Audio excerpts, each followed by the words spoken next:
Hello. Hi, everybody. Welcome to the Black Speculative Fiction Celebration. I'm so happy you guys are here tonight. We have a wonderful show to put on for you. I'm Tanja K. Johnson, your host. I write Black speculative fiction that is often fantasy, mostly gothic, always poetic, and sometimes romantic. We have a great lineup for you, so I don't want to waste any time in getting these introductions in. And so I'll bring up everybody.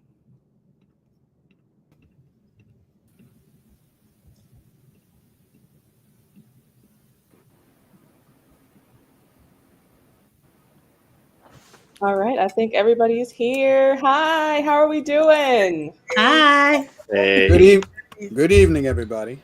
Yes. Good Me. evening. what's cracking? What's popping? I'm really excited for what we got going on tonight. So, if we can do introductions really quick, one by one, starting with Alexander because he is the first one on my screen. Good evening to everybody in attendance. My name is Alexander Christian. I write epic high fantasy. Good evening to everybody in attendance. My name is. Got a delay there. Imagine if Lord of the Rings was written by Quentin Tarantino. Oh Lord, Nice.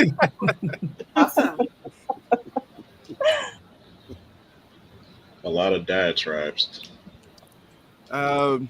It's very mature. It's very Game of Thrones level it. of mature.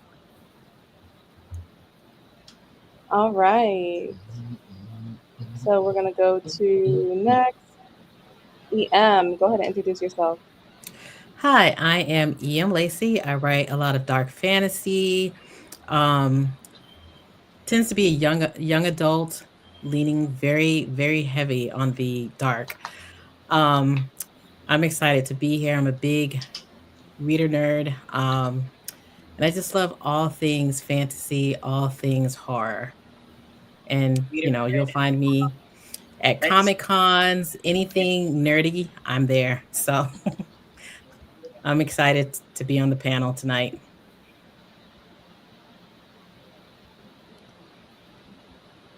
Okay, so next we have Liz. Go ahead. Hi everyone. So my name is Liz, and I write in the fantasy and the mystery genre, with my fantasy being the Prophecy series and my mystery being the Lyra Sommers mystery novels. So mostly known for my vivid characters and my fast pacing and my movie-like scenes. And I'm honored to be here today. So hi everyone. And then we have DL. Hi, I'm DL Howard, and I write high fantasy, epic high fantasy, dark. Gotta be dark. Sometimes dark academia. Um, like Spell said, kind of Game of Thrones, but with my twist with chaos. A lot of chaos. Yeah. We love the chaos. Thank you. Mm-hmm. Trey, go ahead. Hey y'all, I'm TD McIntosh. I write epic fantasy, a lot of stuff inspired by manga, um, and middle grade. Well, exploring middle grade and gothic fantasy. Well, gothic urban fantasy. That sounds great. And so we have Sylvester. Hey, my name is Sylvester Barzy. I am a horror author. I play in other genres every now and then, but mostly I'm known for the Planet Dead series, Camp Lanier, and Dead Soil and Youngblood. So, yeah. All great stuff. I love your work. And Madam Butterfly. Hi. Hello. Hello, lovely people. I am author Madam Crystal Butterfly, and I write tons of high fantasy stories. I also play around with the urban fantasy, and I'm getting ready in future writing projects to dip my toes a little bit in the sci-fi and the horror. All of my stories are more for an adult audience, and it's full of explosions, mystery, and some political intrigue. Wow, you are amazing. Thank you so much. Hmm. EA Noble, go ahead. Oh, You He's are. muted. Oh, How can I go after that? That was I amazing. know. Right? Hard to follow. Hello, I am EA Noble and I write queer speculative fiction for the culture. And what that means is that when you open up a book written by me, you're going to see queer, you're going to see black, you're going to see fat, you're going to see neurodivergent, you're going to see disabled, because that's everything that I am and everything that I want to reflect back to the world around me. So yay! Also, I'm the author of When Blood Meets Earth. It's about a princess on the precipice of her bad girl era. So check it out. Hey, I'm so with it. Okay, Thaddeus. Good evening, everyone. My name is Thaddeus Howes, and I am a speculative fiction writer. I don't have a particular preference for genre. I will write in anything, anywhere, at any time, except maybe romance, and I've even tried a little bit of that, and it got good responses, so I may keep doing it. I'm a writer, editor. I edit for Sci-Fi Radio. I used to have a podcast called Climate Change by the Elements, where I talked about climate change for about 6 years.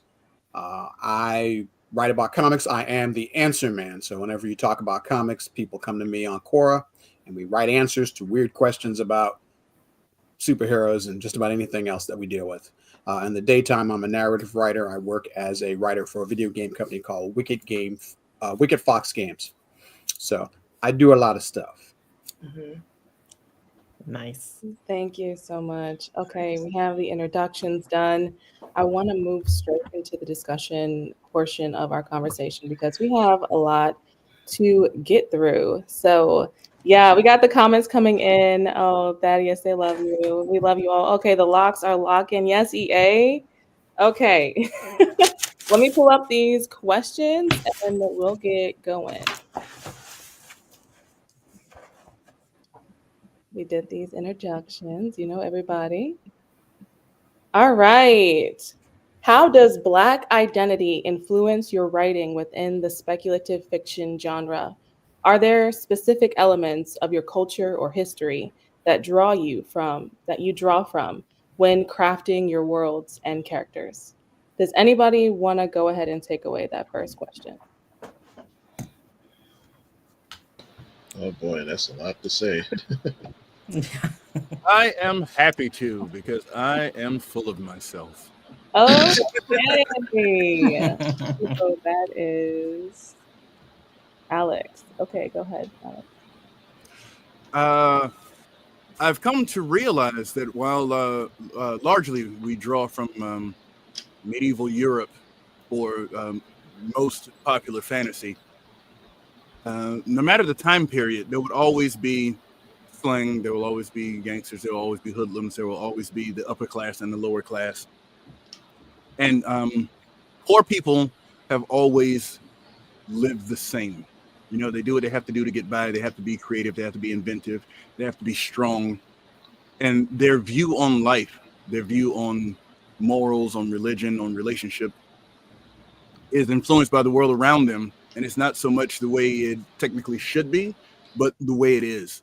So a lot of my writing reflects modern day problems that I run into, modern day social situations that I see, because I don't think that 100 years ago, 1,000 years ago, while the world was different, I don't think people were very different.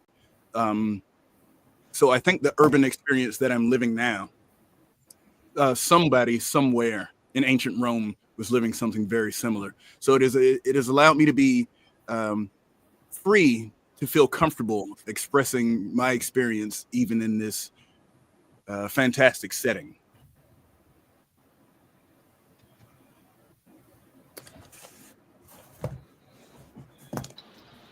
Okay. And I think I want to go next to add upon that right quick. Yeah, go ahead, EA. So I discussed this before, and I will quote myself when I say this. But you paint blackness as ghetto, like that too is an art. Like black people, especially black people in America, haven't painted to the world different. with our style, with our music, with our hair, with our fashion sense, with our language. We have people in other countries talking AAVE, or what I recently found out, AAE, because it is an official language now. And we are being recognized for the fact that African American English is our own English. And as someone who's come from the background of Gullah Geechee culture, and I live 3 hours away from Louisiana, New Orleans, and so I'm mixed with that Black Creole speak, and then my country, Alabama, Mississippi talk. I just feel like, for as as Black folks, a lot of times fantasy, science fiction, and all these other speculative fiction genres that are under the genres, Mhm. um, they try to paint us out as if we don't exist, as if we aren't the ones that they are picking back off of in the first place. Every fantasy, especially these nuanced fantasies that we have now, have their beginnings in Black oppression, Native American oppression, indigenous oppression, all of that. We create the world in the conversation, if that makes sense. Am I making sense? But Yeah. like, You are Yeah. making sense. Yeah. we, we literally paint the world Black. And it's time for us as Black people to hone in on our voices and to write our fantasy and whatever that may mean, because Black people aren't a monolith, nor is our speculative fiction either. So I'll let it rest. I 100% agree with you. I agree too. I Yes. I agree. do. Yeah. Yeah. I rest my Yes. case. And then I guess I was gonna add like just a little, like just my 2 cents, where when Hmm. I think about just, the Black identity and just how it influences my writing, growing up, grandma and grandpa were like the fountain of wisdom, and Hmm. just how I saw the world. Like my first view of the world is from my grandparents.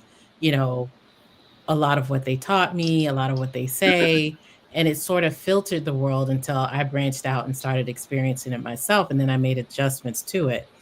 And just the words that I was thinking when it comes to Black identity is truths taught, from my community, and then just adapting that to, how I move through life.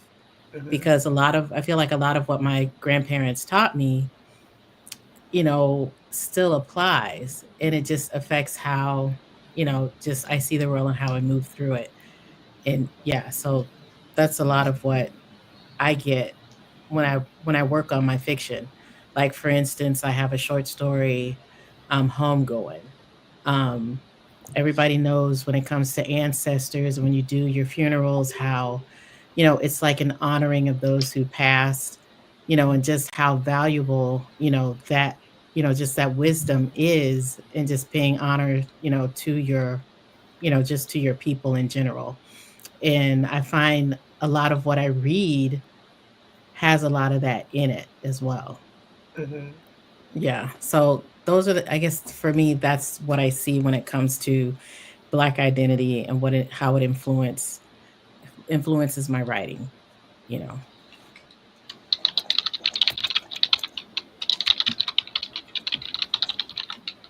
Oh, you're on mute. Oh, you're on mute, You're Tanya. muted. There you Sorry. go. Yeah, it looks like we already have a racist troll in the comments, so I'm trying to take care of that. Oh boy. Oh Oh, Oh, of Lord. This course. is why do that exactly was why it's so important and imperative that we tell our stories and we tell our truth from our own specific identity, because there's nobody else who can tell that story. And there's so many people out there that want to silence us and for us to not speak whatsoever at all. And they want to roll back the policies, as Lamar has said. And we've used that quote, thank you, EM, throughout this entire process, because it speaks to exactly what is happening right now in America's political system. And we cannot afford to be silent. We cannot afford to throw away our culture and not write about it and speak these Right. truths. So yes, my Black identity is very ingrained and stitched into the words that I write because who else is going to tell these stories? Yes, all of us, but it's not enough. We need a flood. We need an entire ocean of these stories out there because for so long we have been silenced. So that's my little spiel about that. Anybody else want to answer the question? I'll take a crack at it. Okay. Okay, so in my writing, I am, you could say, half African American and half Ghanaian West African. My parents raised me with a large amount of pride in my culture and seeing both sides, things from the African perspective and things from an African American perspective, really has just influenced my writing because I want to share that with people because I feel often in the media there's trying to just put one image of my people in there just as being involved in the illegal substances, usually the illegal substances, or always having to be from a lower class of life. I don't see always a lot of buildup, a lot of showing that we can do amazing things and other stuff. And that's something that I really feel often with my writing. I'm trying to tell the story of the Black experience in addition to saying there's a vast world and you can take charge. You can make a decision to push forward more. We aren't stuck in these particular roles that we are stereotyped as always having to take. Mm-hmm. And that's my take on that. I'll take it real quick. Keep it brief. Keep it black and keep it brief. Somebody Everything quote that. Yeah. everything I write is black. Doesn't matter who's in it. Doesn't matter what I'm writing about. Mm-hmm. I will pluck from your history or your history or your history if it suits Make it my black. purpose. I will make my own histories. Hmm. But when I make it, I have made it black. I have made it better because I am a voice that doesn't get heard. So many times we don't get heard. So when I write it, it is new, it is different, it is black. Mm-hmm. And it's weird because I never imagined myself as a militant. But as I've grown older, I served in the military. I've trained in people. I've taught college. I've worked as a businessman. I never imagined myself as a militant until I woke up one day and said, everything I do is black. I promote black. I write black. I think black. I talk to black people about the way the world treats us as black. And that's why my writing is for us. Yeah, other people can read it, but they won't always get it. And that's how it's supposed to be. We need to be just as visible as they have been for the last 278 years or so. That's true. Yeah, that's true. Agreed. I just want to give a shout out to the vets in this chat right now. Whoa. Yes. Yes. Yes. There are quite a oh wow. Yes, you guys are representing. Thank you. Thank you. All right. Anybody else want to answer that question before we move on? No, but I can answer the next one. Into the future. Okay, Trey. All right. All right. In your opinion, why is it important for Black authors to create speculative worlds that transcend traditional boundaries? And how do you see the genre allowing for more expansive narratives about the Black experience? Well, Yeah. with that, Man, I am tired of oh, struggle and trauma stories. Okay. that's Hey, So true. this man. allows us to expand expand our stories where, not necessarily we are oppressed, but how we are no longer being oppressed and, allows us to dream beyond all of that. We can do and be whatever we want to, be. Like, for instance, you want to write a story about a pilot a spaceship, pilot a spaceship and it's candy painted, with some lights all around in space. We can do that, and you know, we can be whatever and not what they want to be. Because I don't know about y'all, but I'm tired about reading about all the other stuff. Yeah, Yeah. I can try. Oh, sorry. Go ahead. No, Okay. right. what I have to say about that is I grew up with Legend of Zelda and watching anime, and with Legend of Zelda, that transitioned me over to reading more fantasy. But the one thing I noticed about it is that every black character in those fantasy stories were either the side character, Mm-hmm. uh, someone in the military that's about to get folded like a lawn chair, a thief, or then all the talk about slavery came, and I'm going like, dang, do we have anything good? And so when I write my fantasy, I always imagine my characters as black Mm-hmm. because I never saw characters like that on a book. Like they always had a character looking like Fabio or some other European character, but I'm saying, black people don't just exist in Africa, right? Black people have been there before, right?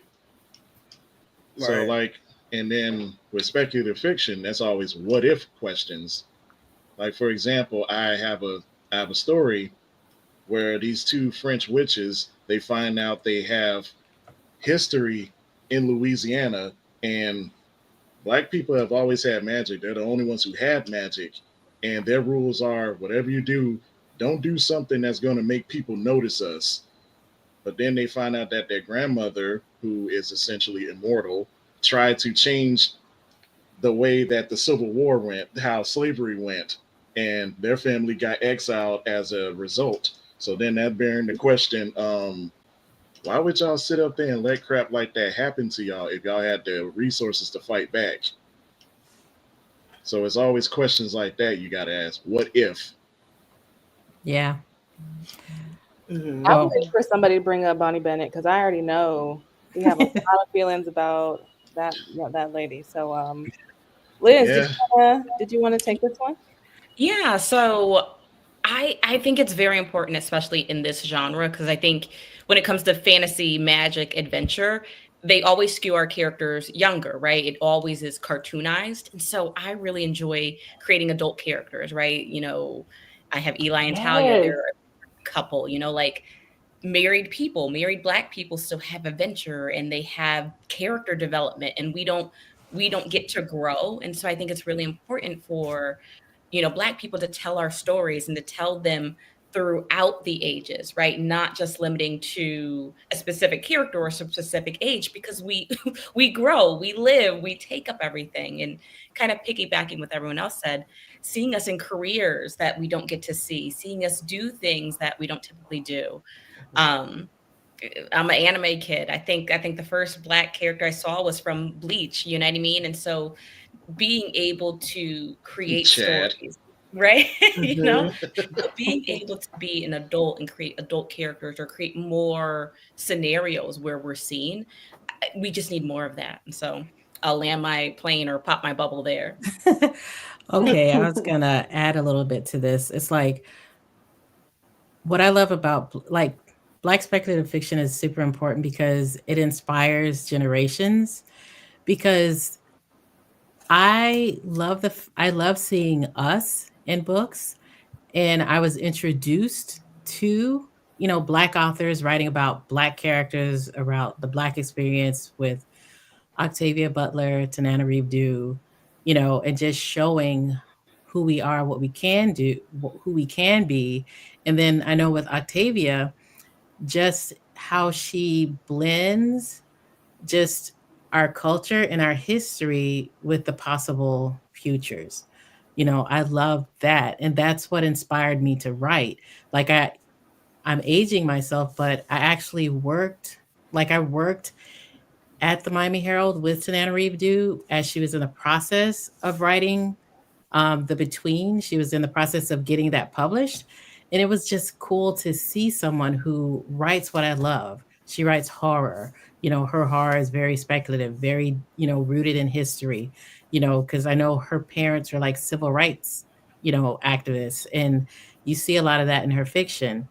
And I feel like that is so, so important. Like with Octavia Butler, she wrote, I think one of my favorite, well, I have two of my favorites, but I won't like go into all of that. But it's just her work is so amazing, and it gives us an opportunity to like.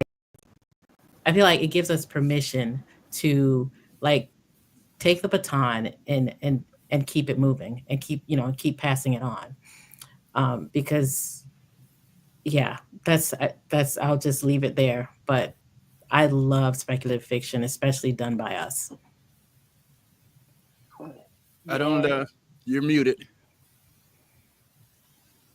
Every single time I forget to unmute. Yes, especially done by us. Yes, that's what I want to echo. Anybody else want to go ahead and take the question away? Yeah, I can't really raise my hand. So, Hmm? to date myself a little bit, the first black character I remember seeing is Franklin in the Peanuts, Yeah. in the Charlie Brown stories. And the thing is, his blackness was unspoken. He was a minor character, and he didn't garner a lot of screen time, but he wasn't any different from anybody else, and that was an element that grabbed me. I love what Jordan Peele is doing now, where Hmm. he's making stories about black people, for black people, involving black people, but their blackness is not the center of the story. Um, I do a lot with writing characters that for a moment you might forget that they're black because it's their humanity that makes them who they are. Mm-hmm. And then Yes. other Yeah. times you want to write a situation where uh, there are ways in certain situations that we're going to respond to like nobody else, and those you want to put a spotlight on. That is true. Can I just piggyback off what you just said? Because I wrote an entire article about this, about writing black characters. And one of the biggest things that I say to people that are non black wanting to write black characters is you don't write to our blackness. Let black people handle that. You Yeah. write to our Yeah. humanity. That is what you should be writing to. Do this slang sounds natural? No, it don't.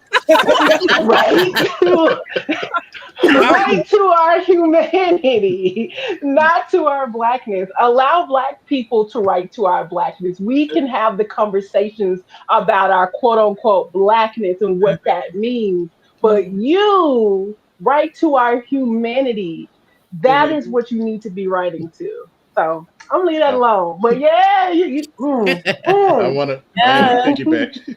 I wanna piggyback Okay. off that because I have several friends who are of the pale complexion who's asked me, do these characters sound natural to you? And I said, what are their characters?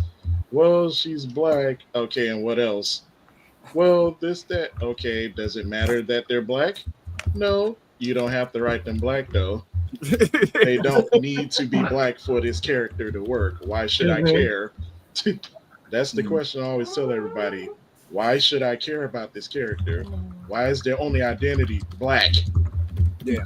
Well, like, does this sound racist? If you have to ask me that, it's probably racist. Mm-hmm. Mhm. Yeah. Yeah. Yeah. Yeah. Exactly. Okay, we're going to move on to the next question because I still want to have a good amount of time for the readings. So let's move on. In your opinion, why is it important for Black authors to create speculative? Oh, I've already read that. Y'all should stop. That's about to say, didn't we do that? Do you ever encounter resistance or misconceptions about Black speculative fiction, whether from within the literary community or from broader audiences? If so, how do you navigate that? Ooh, I want to. I know Sylvester could say something. Mm-hmm. Everybody want to talk and get it, but I want to say something real quick, just quick. Yes. When I first kind of stepped on to, how do I make myself big? Okay, here I am. When I first when I first stepped onto like the indie scene, I was getting feedback from a lot of people in these groups, particularly on Facebook. And this one man, somebody's decrepit, gnarled-fingered granddaddy, had the oh nerve to Lord. tell me, if you're going to write Black people into fantasy, they have to be there for a reason. And that just Ooh. really had my gears turning. Like, Ooh. what do you mean a reason? I have to have a reason to exist and be in a place with elves and orcs and fairies and pixies. But my existence has to be explained. I was gobsmacked. And ever since then, I was like, no, F that. I'm going to write my Mhm. stuff and I'm not going to explain anything. Matter of fact, you're not going to be the lead of this story. Matter of Mhm. fact, I'm going to explain your existence. Why are you here? Hmm. Exactly. Exactly. Okay. Now I could Can Okay. I The piggyback off of resistance is real, and I it's could in piggyback the off indie that too. spheres, it's in the traditional spheres, it's everywhere. We are Hmm. constantly pushing. I don't want to say that we're begging, but we're pushing for people to read our work, to accept us for what we are, and not try to put us in any kind of particular box. I know. Okay, I won't take up too much time. Let me land and get somebody else up here. Can I Girl, piggyback you off was of that real cooking. quickly? Yes. Let her cook. I want to piggyback Ah, too. Yep. Same yeah, here. I got one just in there too. seconding everything that you said, and I just want to say it's very important we get to critique our work because I have seen our characters try and be whitewashed or the culture stripped or the nuance strength, stripped away. And so I think that was just a great reminder of be very careful who you get to edit, feedback, Hmm. um, even Yes. if it is a non-person of color, like they can give feedback, but make sure that they have the cultural sensitivity and the diversity within Hmm. their friendship group to provide that feedback. Because I've seen so many authors, their voice stripped away. And it's like, I really liked this before you had someone else critique this. And so I think that's just a powerful reminder. Like everyone does not need to critique our stories. And I'll land That's there. true. Hmm. Ooh, cool. I I'm gonna want to. piggyback off that edit God thing. dang it. I'm sorry, Trey. I'm sorry, Trey. Trey, you're next. But I will say, like, piggybacking off of what Liz said, just ex- in experiencing that in editing when I started off, just how important it is to have people who are from the culture or a part of the culture do the editing when it's writing from my perspective.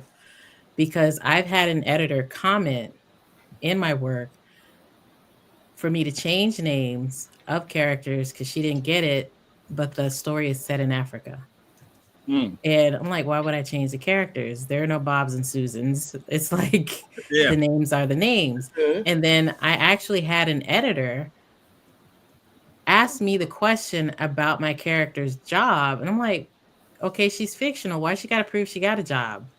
I said she had a job. I got to show her working at her job. I didn't get that part. But again, Dang, it what's just her name? showed me, Tommy?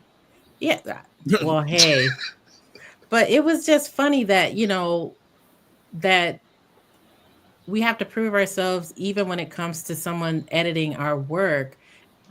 Like my stories have black people, it's set in black neighborhoods, and then still they have to prove they have their black jobs. I don't get that part. But again, that shows just how important, you know, like choosing your editors are, and just how it plays an important, because again, people want to mute our voices, True. I guess make us more palatable. Even Mhm. though Hmm. we're writing our stories, they want to adjust our flavor or strip our work of the flavor, basically. Hmm. That's what it looks like to me. I even like I wrote a piece in a fairy tale retelling. All the characters were black. All the stories were set in worlds that we built, i.e., all the stories were set in either urban, dystopian, whatever, but the characters were black. And just seeing a reviewer who probably didn't read the book, saying that, oh, this is appropriation. The original fairy tales were German. I'm like, if you dig back, that German fairy tale probably originated from Africa, if you want to be serious. But again, people, they're always trying to adjust our voices for us and not let us be. So I'll step away from that. Hmm. Trey, you were gonna go. Yes, go for it, Trey. Yes, Uh, take it when away. when Tanya talked about begging, yes, we need our voices heard, but that can actually work against us because there are two comic companies, they shall not be named. Their whole gimmick is read our stuff because our characters are black. I'm going like, okay, why? It's like just their whole identity is our characters are black, but they're black. But they're black though. Yeah, but why should we care? They're black though. And then they get surprised when the racial trolls come in and start changing stuff to poke fun at them. I'm going like just there's more to us than just being black. You know that, right?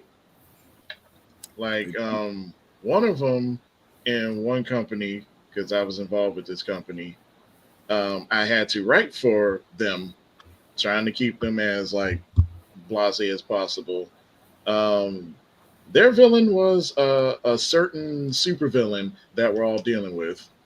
That was just literally it. Like no nuance, just hey, this is our villain, and just the way that they wrote the character was, oh, because I'm black, I figured out all this stuff, and I'm going like, that's not how that works. You know that, right?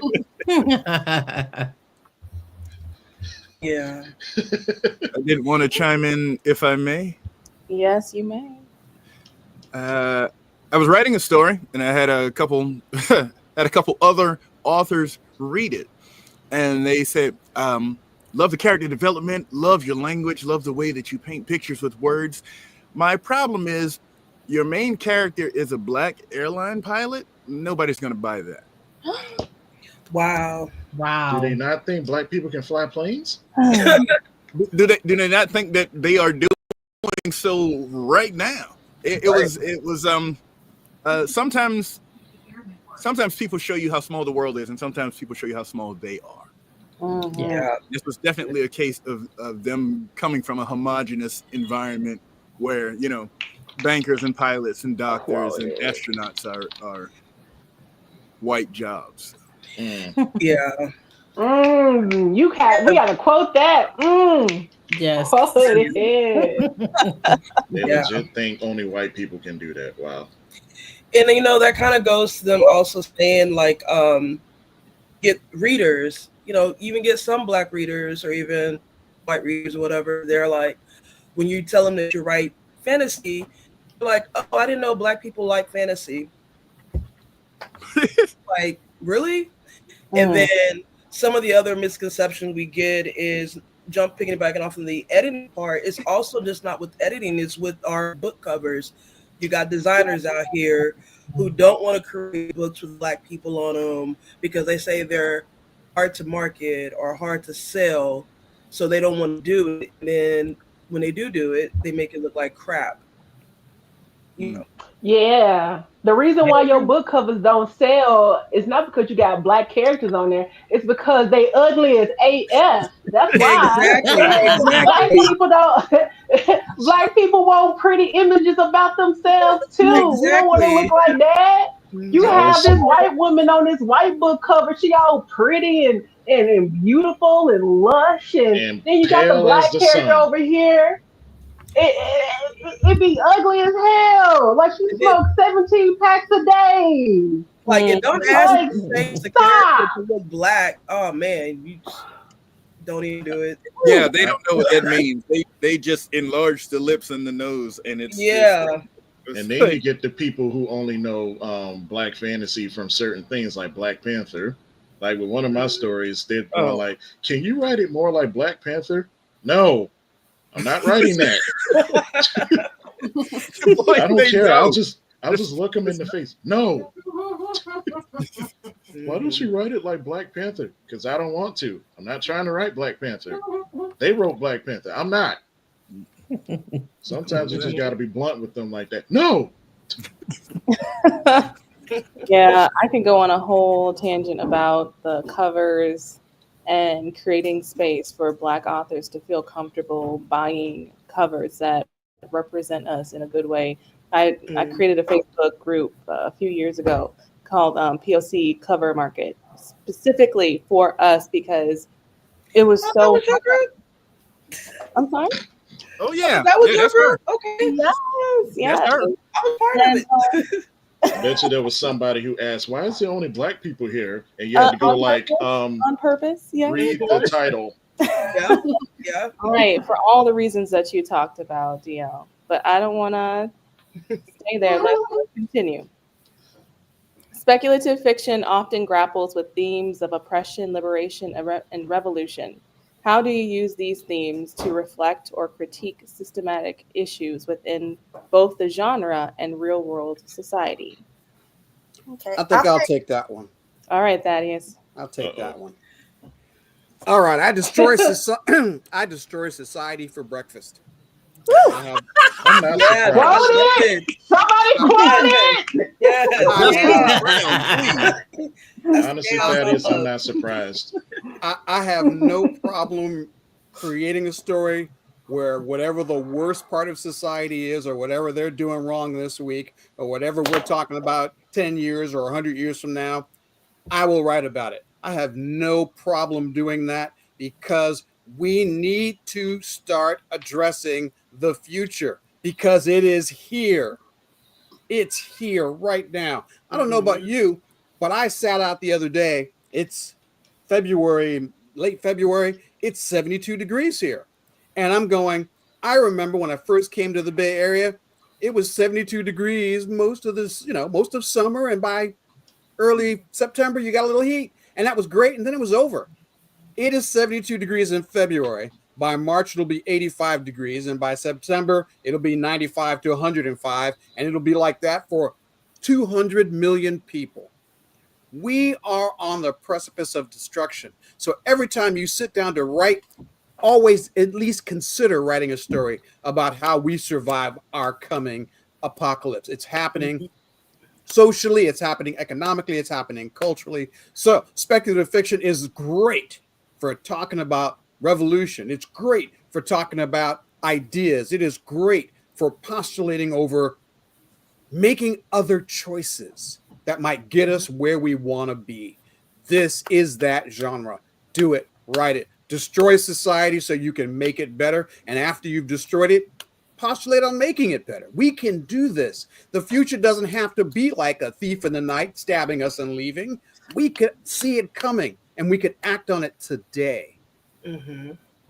I Cool. feel like clapping right Yes. now. I want to step in with I can, I almost said Wakanda forever. I can, Yes.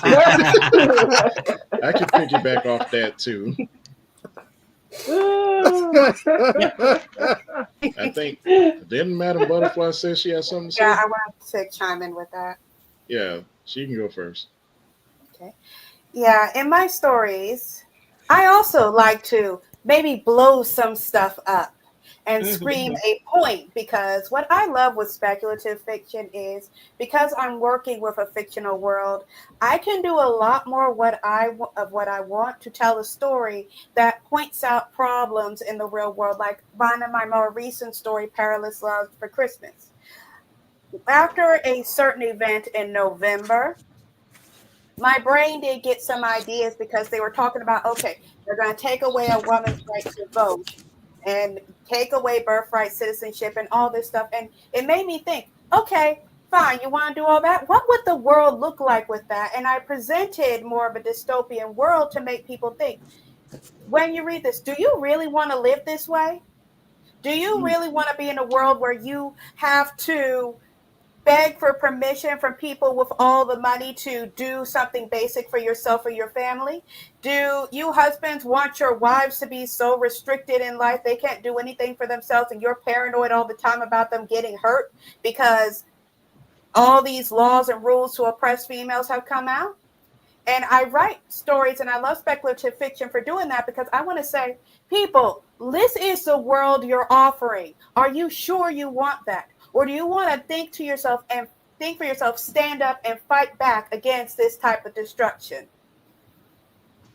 Yeah. Cool. Mhm. Ooh, I'm gonna chime in on that. Beautiful. When I think revolution comes in the form of communities. Because it's like I was thinking about as everyone was talking, I was thinking about, okay, revolution starts in community because communities have we have our own sort of language and our own sort of code, and we're able to meet because we have that code and we have that language. And I think about the 92%, just how being a part of that 92%, like, choosing how we move or how we do not move, how powerful that is, and I was like, those are the things that I see in just in speculative fiction. Like I have a couple of pieces um, that center on, like, just bodily autonomy, just having your own agency. Like most of my stories are about, just that personal evolution, like, owning who you are and moving accordingly. But yeah, so I will sort of put a pin in that and just, you know, Yeah. stop right there. But yeah, that's what I think. If I may. I just want to add in a little. Oh, I'm sorry. Go ahead. No, go cook. I'm not gonna cook. I'm not gonna cook today. I was just saying. I just wanted to add in because when I wrote "When Blood Meets Earth," one of the questions that I had for myself is, what if racism didn't exist? All right, because sometimes we see the world so black and white. Okay, let's take it out. What if racism didn't exist? And we still have to deal with what things are. We still have to deal with classism, and we Mhm. still have to deal with there are people in this world who always think that they are better than these people below. We have a something immoral about humanity where we always have to put someone down for something. We can all have blue eyes, but because your eyes are pale blue and mine is dark blue, my dark blue is more vibrant and better than your pale. So you go Mhm. over there in society and we will call you pale eyes. You know what I mean? Like for some reason, humanity has a problem where we always have to be better than something else, and that needs to be fixed within Mhm. ourselves and within our identity. And if you and I'm talking to my black people, if we're not dealing with those eternal conflicts within ourselves, then the world is not going to get better. We got to start asking ourselves the reason why we think the way we think. And I think writing speculative fiction, writing fantasy, writing these what if questions allow not only us, but our readers to explore other alternatives and make us turn that mirror unto ourselves and see in what ways can we grow as a community. And so yeah, so I'm just gonna leave it like that. I love speculative fiction. I just wanted to say quickly, in my first novel, I have a conversation between my hero and his guide through this strange new world, and they have a debate about prison.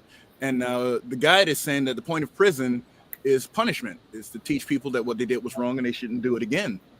And so the hero says, if the point of prison is not rehabilitation, then there's no point. You take somebody bad, you lock them up with people worse, and then you let them go. What do you think you're Mm-hmm. going to get? That's super villain. Right. But when I checked the analytics, that was the number one point people DNC'd the novel. Hmm. The very concept of, no, you did something bad, so you need to be punished. As opposed to, I want retribution. I don't want correction. I don't want rehabilitation. I don't want things to get better. I just want you to suffer. That element, I think, is the same gene that makes the tribalism go dark. That my group has to be better than your group.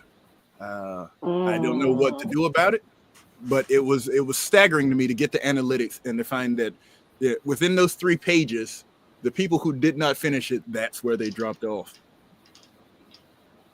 Mm. Those people are dumb.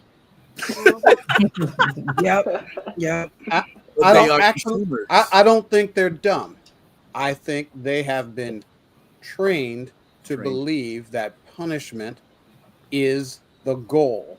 Anytime you're done anything wrong, we're not looking at rehabilitation. You're looking at punishment. Because if you look at Europe and Norway, for example, their prisons don't have bars. Uh, they live like people.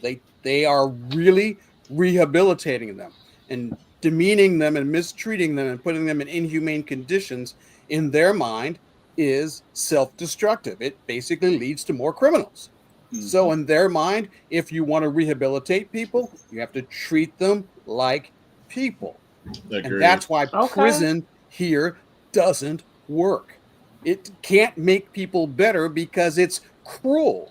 I go to prison, I live with cruel people who are cruel to me for the entire time I'm there. And then I have to join another group of cruel people to avoid other cruel people who would abuse me if I didn't join this first group of cruel people.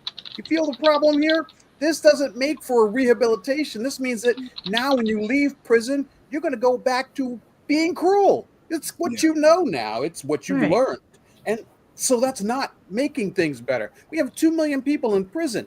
Something is wrong with this, except that somebody's getting rich off of it. That's why they do it. Ta-da. So if you were curious, that's what prison's about. Somebody's Yep. making money. Bottom Yep. line. Yeah, Yep. because I think about the prison industrial system. All it's really meant to be is a revolving door just to lock somebody up, then put them back in. Lock somebody up, put them back in, so they can continue to make a profit. And we have our society brainwashed to think, oh, they'll go to jail and get rehabilitated. And it's never been about rehabilitation. It's always been about profit. And they take groups who they really don't care about, especially people with brown skin, and lock them up to try to say, this is where you belong. Because in poor areas, if you think about it, a lot of the places where they can go and buy food are exactly like the commissary at a jail to program in their minds early. Okay, this is what you eat, and then when you go to jail, it's no different. This is where you belong, and you know this. So just let us continue to profit off of you, and don't think that you can have anything better. Yes. I think the novel Chain Cell. I'm sorry. Yeah, sorry, I didn't want us to get No. too sucked down into the prison complex conversation. Yeah, I was about to hit on like that. If you haven't read Chain Gang All Stars, this black speculative fiction book that talk about the prison system, will direct you there. Yes. All right, let's move on to the next question. What advice do you have for aspiring Black writers who want to delve into speculative fiction? Are there any specific challenges or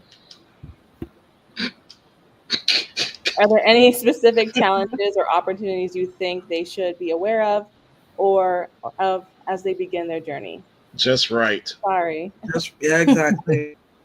I would say right, and also get into a group if you can with people who also like to write, who are positive, not those people who are always critiquing, saying, oh, this isn't good enough, that's not good enough, you need to write about this, that, and the other thing, because that's a trick. Now, people who are positive can help you get positive feedback, people who will let you know what's going on in the writing industry. It's good to have a positive writers group, and like you said, just write, and you better not stop writing until you're done with that book, and when you're finished writing it, write it again.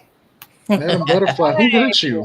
I want Sylvester. I don't think I heard Sylvester at all. Sylvester, what is Yes. Thank you.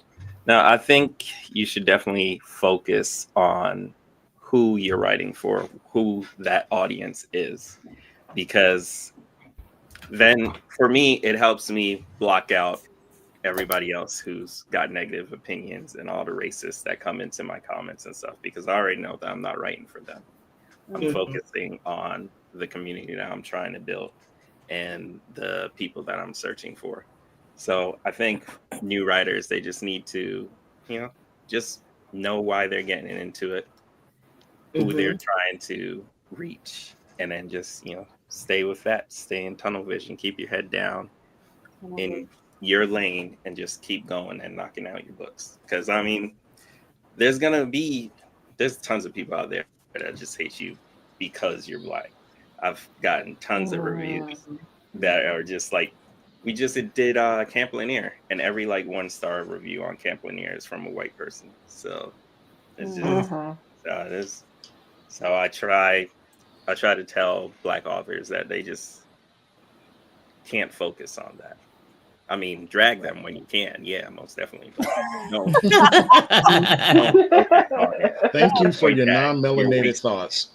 that you're wasting your words on these people that don't matter. You might as well just put them in the book. Can I piggyback off of that? Like, wonderful. And like, this is yours. I don't think we often get enough space of ownership, but when you are writing a book, it is very liberating because this is yours. You have complete agency of this.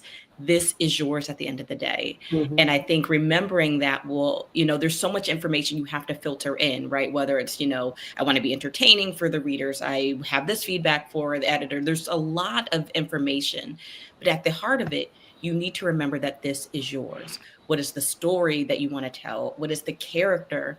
I think about my most recent story, Sleeping Beauty, and the criticism was Lyra's too mean. Why is she mean to this character? And that's who she wanted to be. That's who she wanted to be. And I wasn't going to edit her down. And I think you need to remember that this is yours at the end of the day, and take up as much space when you're writing. And so I'll land there. Quote it. Yes. Yes. I did want to say that it's really important to have community. Like, that cannot be said enough with enough emphasis, because the people who you are surrounding yourself with are the people who are going to drag you and pick you up when you're down. So you need to have people who are of like mindset, someone who wants to move forward and is striving for better and always is looking to do more than they did yesterday. If you surround yourself with people who are okay with stagnation, who don't care about writing and putting out their work and putting themselves out there, then you're going to be able to easily give yourself those excuses as well. And I talk about this all the time with my writer friends. Like, we need each other, because then we fuel and feed off of one another. There is no such thing as competition, especially in our Black spheres. We need to really dead that mindset that we are competing with one another, because we will never, ever, ever be able to write enough books to feed all the readers out there. Okay. I The way I read, I could read your catalog in a month if it's a good size, and then be like, okay, well, what's next? You can't feed them all. So where is the competition coming from? There is none. So let us all pick each other up. We need to seriously get that mindset of oneness back, because that way, there's no way that I'm going to be going up somewhere and I don't grab EA, or I don't grab Liz, or I don't grab Trey, be like, come on, let's all go to this space together. That is so important. You want people with that type of mindset in your corner, because then you have no choice but to go up after that. Yeah, agreed. Yes. Yay. Love it. Love those thoughts. Yes.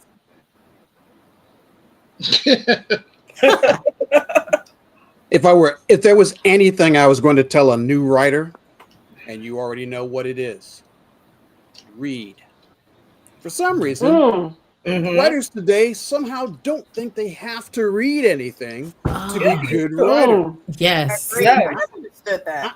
I'm going to suggest, for your mature consideration, that not only should you should read everything. Every genre, things that you don't think you might want to read or want to write, you should read them anyway. Because what you're going to discover is, the more you read, the more you see stories from different angles. And you'll start to see angles that maybe for you never, ever, ever, ever, ever considered. I'm not a spy novel guy, for example. I don't like spy novels. They annoy me. But I've been reading some of them, and there's a perspective I generally just didn't consider. The dark inner world of spies. the things they think about, what they have to worry about. And I Mm. realized that I have embraced that in other kinds of stories, but I never realized it was a like a whole genre of this. And when I started reading westerns and I started reading a variety of fiction that I never read before, I even read romance novels, for God's sake. There is still something there. I couldn't understand it. Why would anyone write these? But there is something there. There's a connection. There's a conversation about connection that you don't get in a lot of other fiction. And I thought it was really important. So I try to add a little of that whenever I write now. Mhm. The possibilities of being more as a writer are based in what you consume, not just what you write, but what you learn about. I read and write about everything because this way I can take an idea I just learned about last month and put it into a story, and it feels good because I've now know about it. I'm enthused with it. So I'm going to make sure I put as much effort into it as being solid and rich and entertaining as possible, because my goal of course is to entertain and educate when I'm writing for, like I write science bad or irreverent science. I'm Mhm. writing to educate as well. But I believe that by educating yourself as a writer, everything you write is better. And writers Mhm. who don't read, it will show. Your writing will be the same. It will be stiff. It will be stagnant. It Mm. will feel the same. And your mission is to expand yourself, be bigger, be more of yourself, so that when you sit down to write, you contain worlds and then you can put them down on the page. That's Right. the secret of your success. Oh, yeah. And then just even when it comes to reading, I notice since I started writing, even when I read, when I see an author do something amazing, I am queen of like these little flags. I'll flag it, I'll highlight it so I can go back to it. And it's like you learn and you like pick up jewels just from reading. Because I would Mhm. say all writers, the majority that I know, are big readers. That's why we write, Yeah. Mhm. because Mhm. I love reading and just discovering that I could write, characters that look like me, because that's honestly why I started writing. I just wanted to see myself on the page, Mhm. doing something besides, okay, I'm a thug, I'm this, I'm that. Like, I'm a scientist who just, figured out like the solution to cancer or all the diseases. Like, you can make the worlds Yeah. that you want with fiction. That's what I love. And it's like, don't let something that seems impossible, because that's the whole point of imagination. What's impossible, you can make it, you can build it. You are the god of your world, of your fiction world. So make it yours. I just want to I drop would like this to. Oh. anecdote before we move on. Sorry. Muhammad Ali said something that changed my mind. He said, when you're driving down the road and a deer runs across in front of your car, you think to yourself, why is this deer crossing the road? But what you should be asking is, why is this road crossing the forest? Mm. Hmm. And that Quoted, but changed but Mm. it's my, already quoted. yeah, yeah. That changed my whole perspective on the world. They're just, it's like, hey, we discovered America. How you discovered something with 50,000 people on it? Mhm. It just changed how I looked at every situation and every problem, because I stopped looking at it from how it affects me and looked at it from uh, how the planet would view this incident. You know what I mean? As an Mhm. impartial Mhm. entity. Mhm. Yeah. I would like to add in what everybody else has been saying. Um, New writers, and I can say that I'm a new writer. I started taking my writing seriously literally last year. Before then, I was a Wattpad writer, AO3 writer, just out here living my little life on the internet. And I decided, you know what, I'm gonna start taking it serious and actually start writing. Um, and for me, I think the best advice I can give new writers is don't be afraid to put yourself out there. Be gentle with yourself. There's going to be plenty of people in this world that's going to tear you down. Like Sylvester said, most of the people who DNF my books are white people, and my books aren't written for white people. It's written for a black audience. And so there's so many people that are ready to jump on the opportunity to put you in your place. And when you are writing, there is no place. Remove the place. Be who you are, live who you are. This is a time to speak your truth. This is a time to spread the awareness of you. This is a time to build your legacy. And it's okay if you don't know, if you want to do poetry, dark academia, romance, it don't matter. Take time with you. It's okay to figure it out. It's okay if you don't have the footing. It's okay if you don't have all the information, but continually try to grow. Water yourself. It is so important to water yourself because your books essentially water other people. So you have to make sure that you are soft and you care and you love and you take care of yourself. And if that means, whatever X fill in X, do it for you and write your truth because your voice matters. And if it wasn't for the Black pioneers that came before me, I wouldn't be here. If it wasn't for the Black librarians, I didn't mean to start crying on this internet. But if it wasn't for the Black librarians that helped me fill out to get my library card, because I came from a little poor project home and we couldn't Aw. afford books. We couldn't afford books. And I might say a lot of things about my mom. I love my mom, but one of the most thing. Okay, this is illegal, but this is a long time ago. She can't get tried for it. But I was 14 years old, and I walked into a store, and usually I just sit down and just start reading because the only time I could have books is when I go into a store. And so I would just sit down and go to the book section and start reading. And it was a V.C. Andrews book called Rain. And I just couldn't stop reading it. And I was like, Mom, I really want this book. But my mom, I knew she couldn't afford buying the book. And so she was like, okay. And so I was like in line with the book. And she was like, "Okay, let's go." And I was like, "Oh, we didn't pay for the book. Shut up. Let's go." And so we walked out of the store. I'm not saying that's okay. Okay, but I cherished that book for years, and I read it and reread it and read it for years because that was the first book I owned. So books have changed my life, and we need your voices and we need your stories. And that being said, I love, love, love my Black speculative fiction, my Black writers, my Black editors, my Black artists, my Black creatives.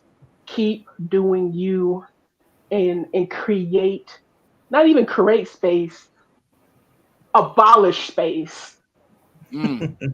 and build whatever world you want. I don't care. I don't care who you are. That's good parenting right there.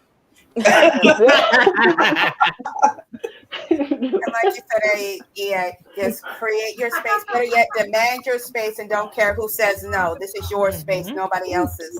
Yeah, Agreed. Yeah. Yeah. I think that is a beautiful way for us to segue into the next portion of tonight. And I wanted to give space for the writers to read the pieces that they have made for today. And I think I'm just gonna say who's first. Thaddeus, you're first. Yeah. Woo! Oh, gonna make, so you're gonna put me out there, okay? Yes, I am on the big On screen. screen. All right, let's do this.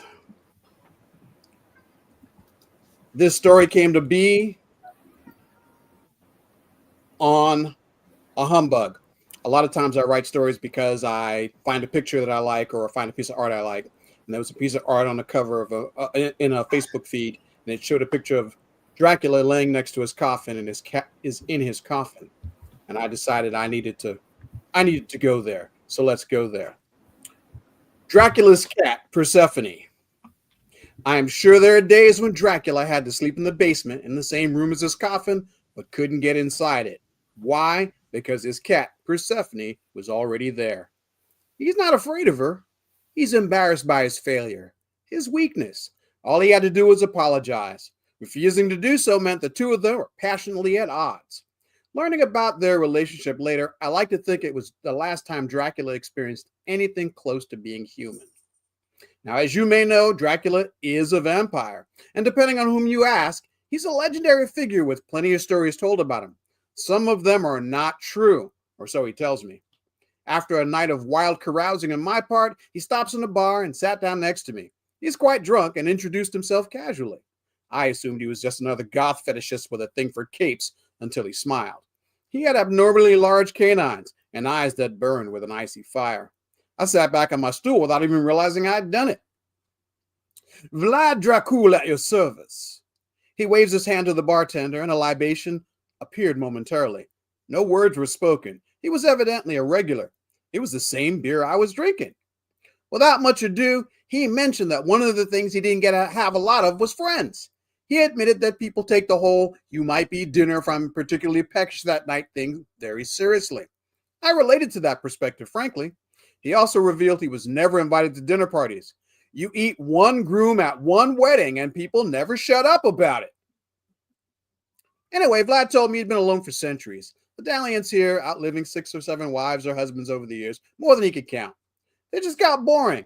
They started saying the same things over and over. Why don't you love me? If you loved me, you'd make me a vampire. Why don't you do this one thing for me? But Dracula knew what would happen. He'd made this mistake several times. He'd turn them, he'd give them the dark gift, and as soon as they got it, they'd think they'd pulled something over on old Vlad as if he wasn't aware of their goal all along. Most bound out the door before even learning what the gift really meant. I mean, besides that superhuman vitality, boundless strength, shape-changing, controlling various forms of vermin, okay, that one's a mixed bag. It's kind of cool for clearing apartments of insect pests, see, whispers conspiratorially. He looks down at the drink he bought but hasn't touched. But there's alcohol in his breath. But I don't stop to wonder how it got there. He goes on to tell me his loved one was usually back in 3 days, and he could set his watch by it. No one had ever lasted longer. It's pathetic when they return, sniveling, whining about their pleasures lost, their transformed state, the turn of their flesh to living ice. The hunger. Oh, the hunger for the living. He looked positively distraught over their plight. Apparently, Dracula is many things, but he is not a monster. After he saw the first 3 or 4 responded and the actions he was forced to take to maintain his secrecy, he vowed to never do it again to anyone. Which is how he got to this point when he mentions his cat. Dracula has a cat. Of course he does. Lonely for companionship, but not wanting a lot of maintenance, Dracula found a kitten, a bit standoffish, but curious enough, and adopted her in the winter when the sun dipped early. The lady at the pound was nice. She reminded Dracula of a woman in his village 200 years ago. He spared her for her kindness. That rude young man kicking the dogs behind the buildings on the dog walk was not so lucky. Remember, folks, mind your manners. You never know who or what is watching you. Dracula took the kitten home and the two became fast friends. Both night owls, they'd scamper through the early evenings right after sunset, feasting on voles and joggers alike. And come morning, when the two were done with their patrol, they'd return home, and Dracula would retire to his coffin, while his beloved cat generally preferred to lie on top of it rather than in it with him. They agreed it was for the best after the accident. One night he closed her in with him in the coffin. She snuggled closely and seemed content to sleep next to him. But when she woke and was unable to escape, she panicked and tried to wake Vlad, unsuccessfully. He sleeps like the dead after all. Dracula woke up covered in crazed scratches as she tore around the enclosed space for hours waiting for him to wake. She didn't speak to him for a week. No hunting, no patrols, no joggers. She reappeared a week later and nothing was said of the incident, but no apologies had been made. But they were together for the rest of her life. But near the end, 25 years after he found her in a pound in Brooklyn, she was dying. And he was beside himself. This was his soulmate. Even enhancing her abilities with a drop of blood here or there would not stop the Grim Reaper from his eventual harvest. She grew slower, weaker. It had been years since she'd taken out a jogger on her own. Dracula realized he couldn't live without her. In a moment of weakness, he did what he promised to never do again. He slit the vein near his wrist with his diamond-sharp nail.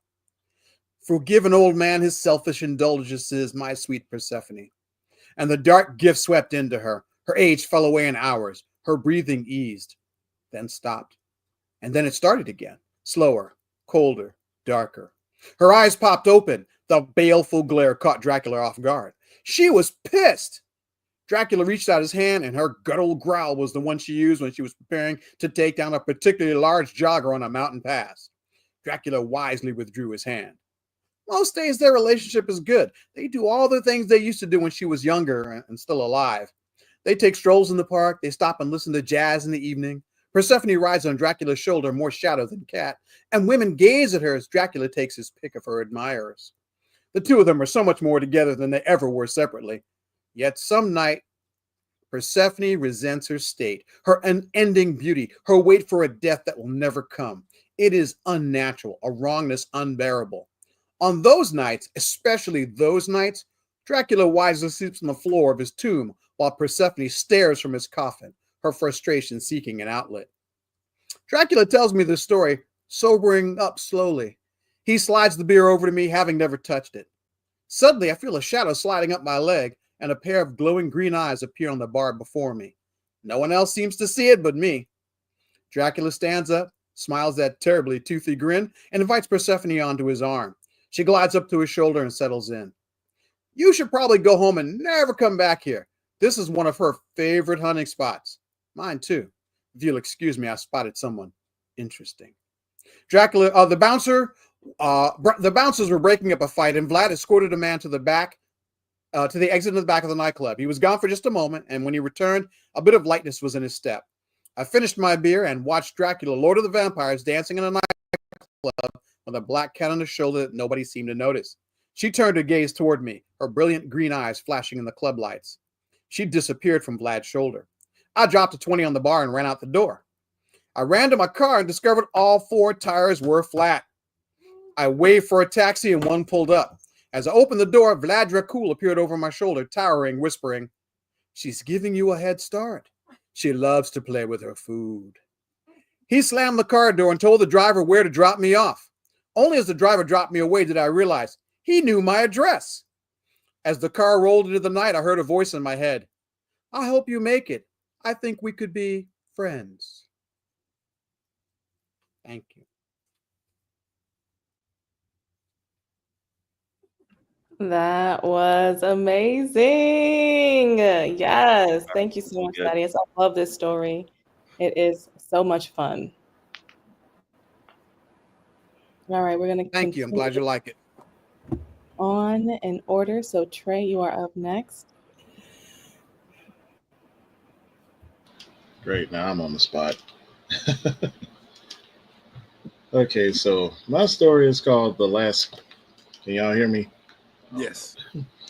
My story is called The Last Sky Warden, and this is like, how can I say? I wanted to write something specifically for my wife because I wanted a character that looked like her, and I played a game called Throne and Liberty and made a character that looked like her. So I just said, I'm going to surprise her with something. And I wrote this short, and then,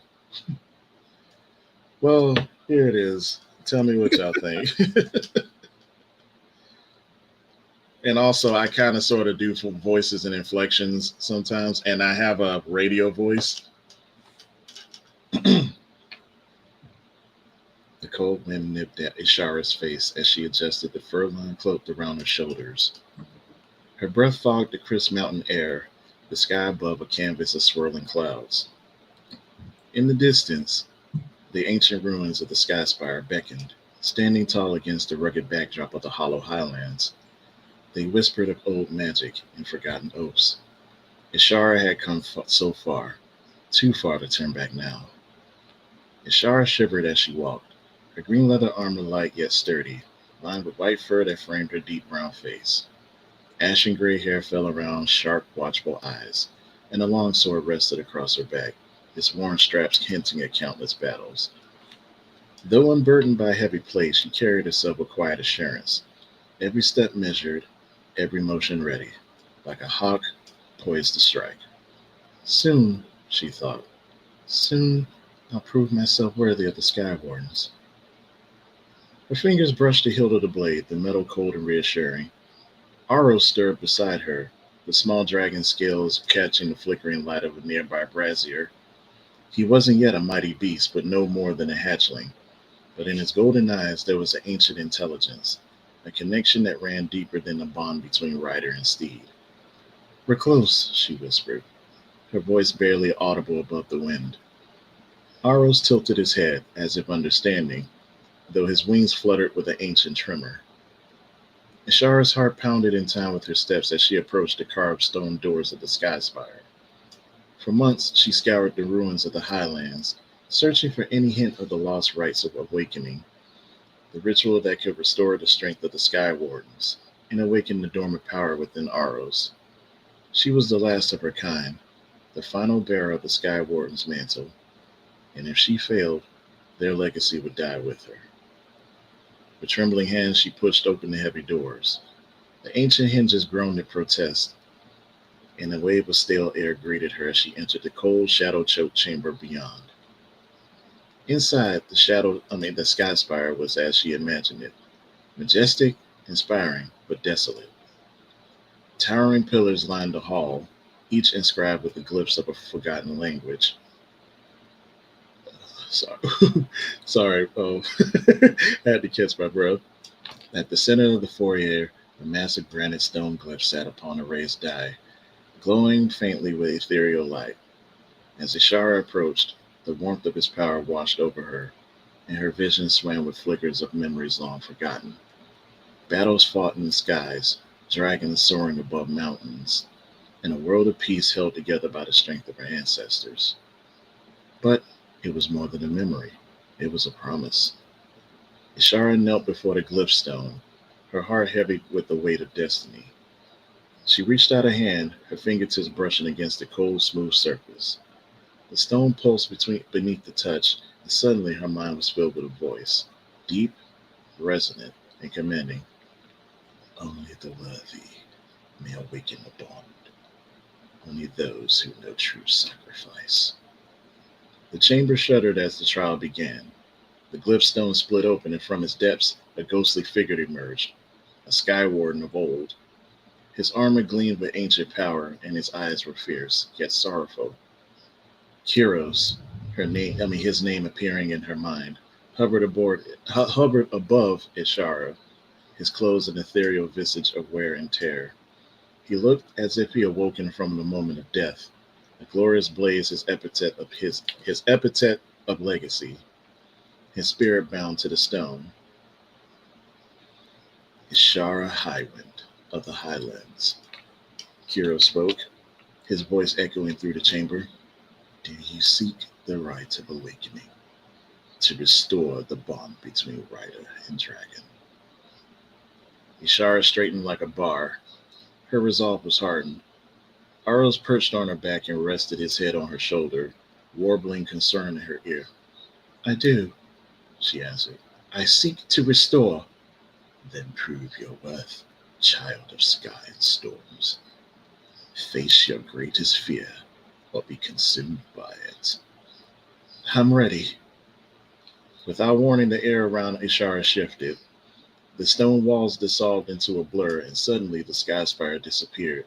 She stood amid a battlefield, her battlefield, a vision conjured by the trial. In an instant, memory caught up the sensation. Oh God, Morcar.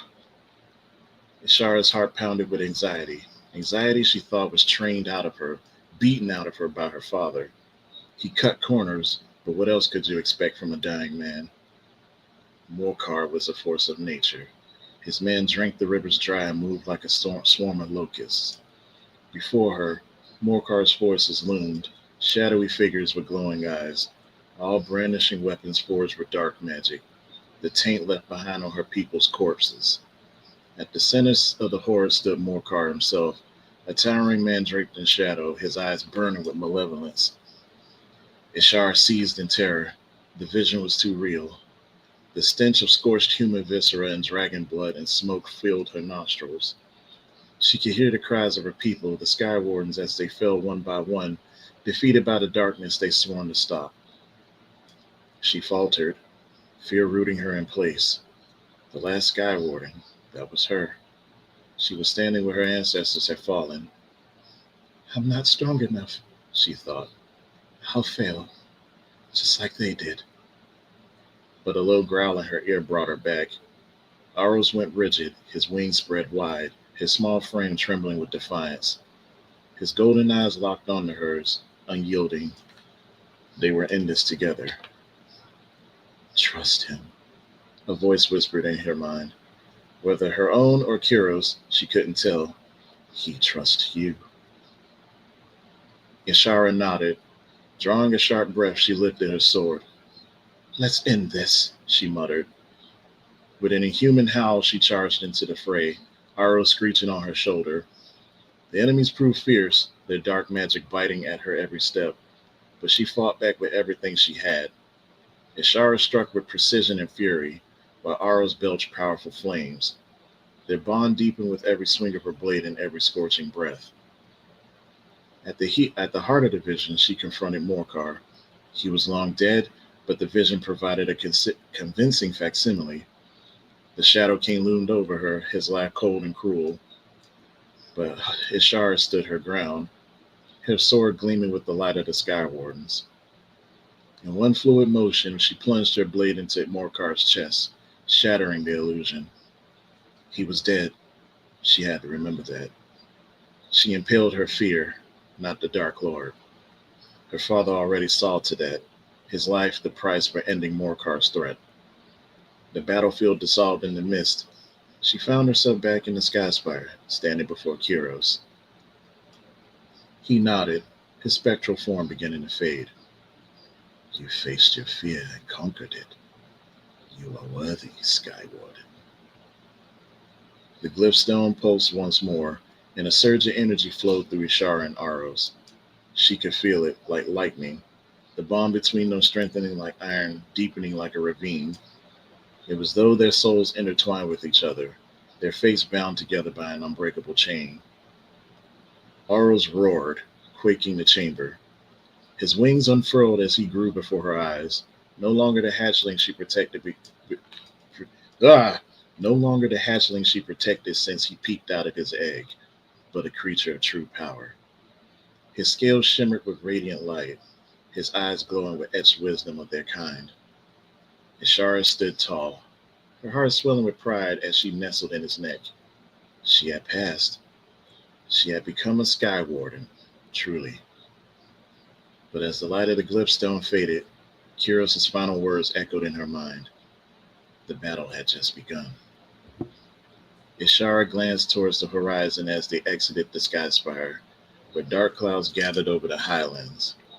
The threat of Morcar's influence still loomed, despite his death, and the forces of darkness were stirring once more. But she was ready. With Aros at her side, she would bring light to the skies again. With a determined smile, she mounted her dragon, her cloak billowing in the wind as they rose and soared into the sky. The last Sky Warden had risen. And that's it. Woo! I love it.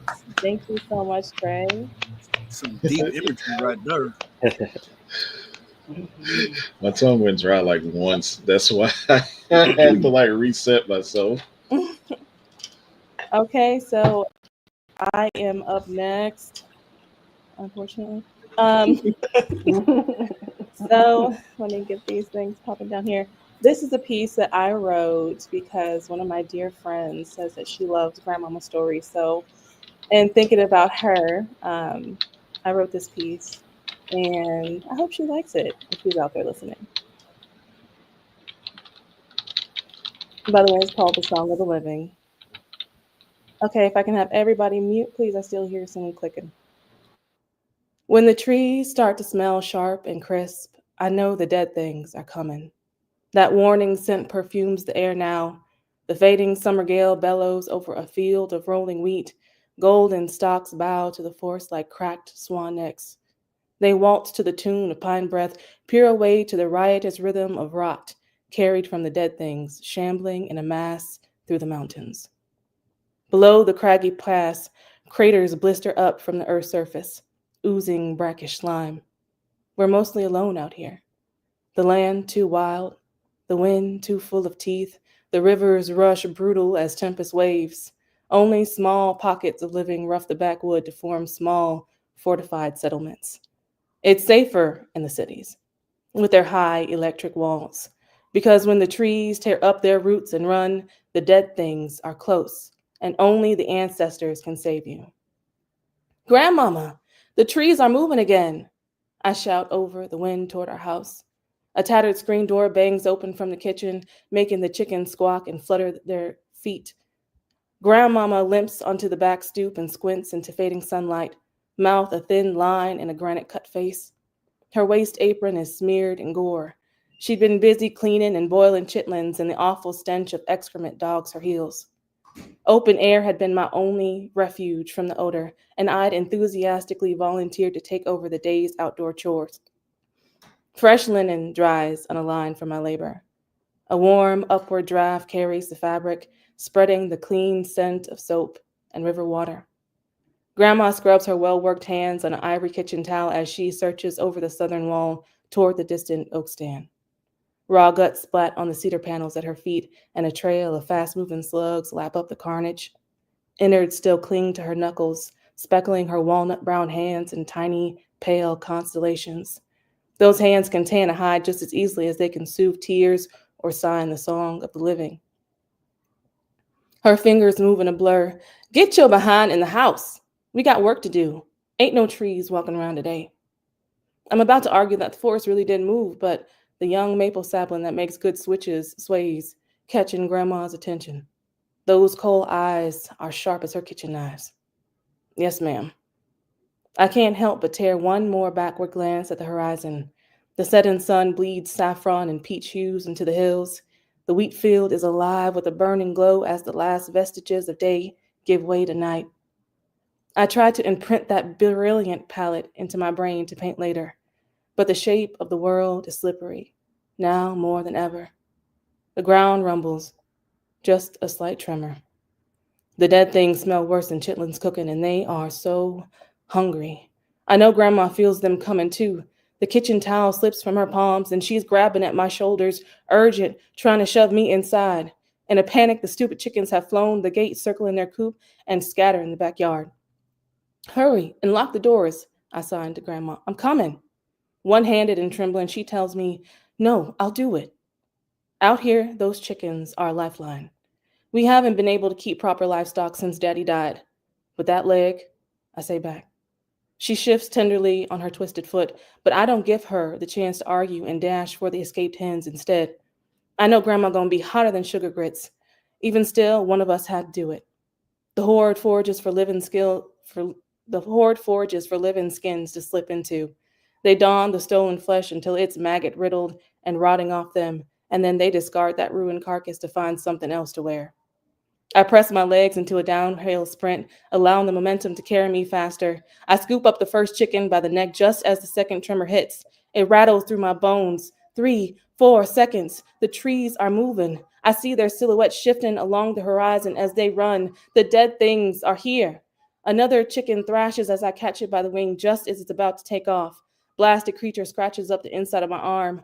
I try not to think of the blood running into the soft soil, a beacon to the dead things that there is a fresh meat suit outside, chasing chickens, when it should be indoors, safely walked away, singing the song of the living to keep death at bay. I can't find the other 2 hens. Rot have them. These 2 will have to last until we can safely make a trip into the next parish. Thud. Earth trembles. Sky comes tumbling. The southern wall goes down. It collapses in a pathetic screech of rusted metals and scavenged parts. It wasn't strong like the ones they engineer in the city. It wasn't built to last. We only pretended it would to stave off nightmares of decay. Dust belches in a great dark plume through the air, spreading, spreading to the steady march of dead things. Both wretched chickens tucked under my arm, I race to the house. The pair squawk and scream the entire time. They just don't know I'm trying to save their miserable lives. Heart lodged tight in my throat, I urge myself faster. Grandmama is at the back door waving me inside, a towel muffling her nose from the rot stench barreling down the mountain pass. I stop short, nearly drop both those precious idiot chickens. A boy stands at the edge of the yard by the maple sapling. He doesn't move, doesn't speak, just stares at me with those large eyes, like we know each other, like the dead things aren't already here. From my periphery, I see Grandmama signing frantically. I only catch snatches of what she's saying. Stranger, meet, run. I can't leave him. He might be lost, hurt. Why else would someone be standing out here, eyes glazed over like a rooster before the slaughter? Who's your people? I ask, voice carrying more authority than I feel in my trembling guts. He points a dirty hand toward the western wall that's miraculously still standing. Beyond that rise is a sprawling grape orchard buttressed by solar wire and spellwork. You kin to the Mallards? They own that land.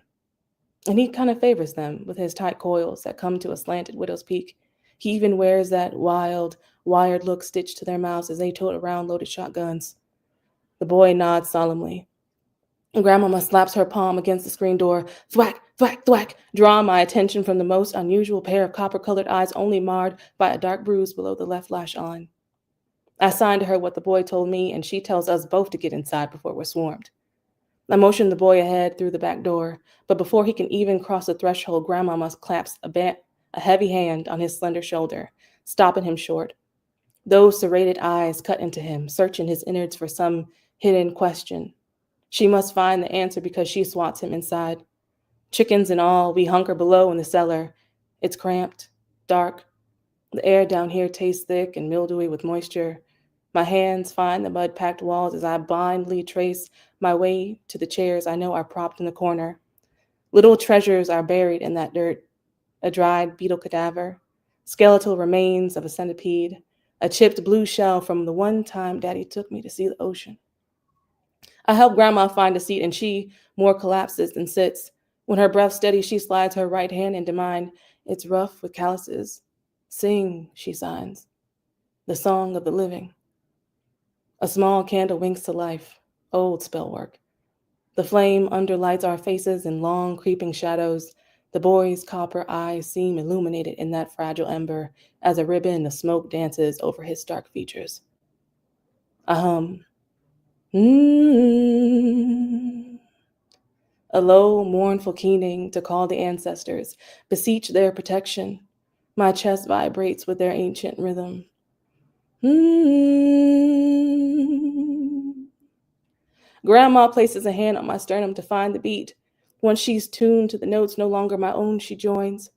Her voice starts out rough, unshaped. A spring run dry, and only after years of drought has it begun to gush water through the surface. Both our eyes, well as the ancestors' love, fills us to the brim, overflows in kaleidoscopes through my spirit. Beautiful. You sound just like your pa. The air deflates from my lungs. The boy's voice is a deep tenor, too resonant a sound to belong to a child. Grandmama's hand on my chest signs, "What do you say?" Fingers bruising in their pressure. Between my ears feels fuzzy stuff with cotton, like I suddenly tipped upside down and submerged in frigid waters. What do you mean about Daddy? I trip over the words, not able to work my mouth around the consonants. Something is wrong. My joints calcify like dragging through molasses. He reaches out as if to touch me, but then doesn't. Extending further past my shoulder to Grandmama, two small fingers tap her furrowed brow. At his touch, she falls into a skeletal heap to the ground. Chickens cluck somewhere far in the background.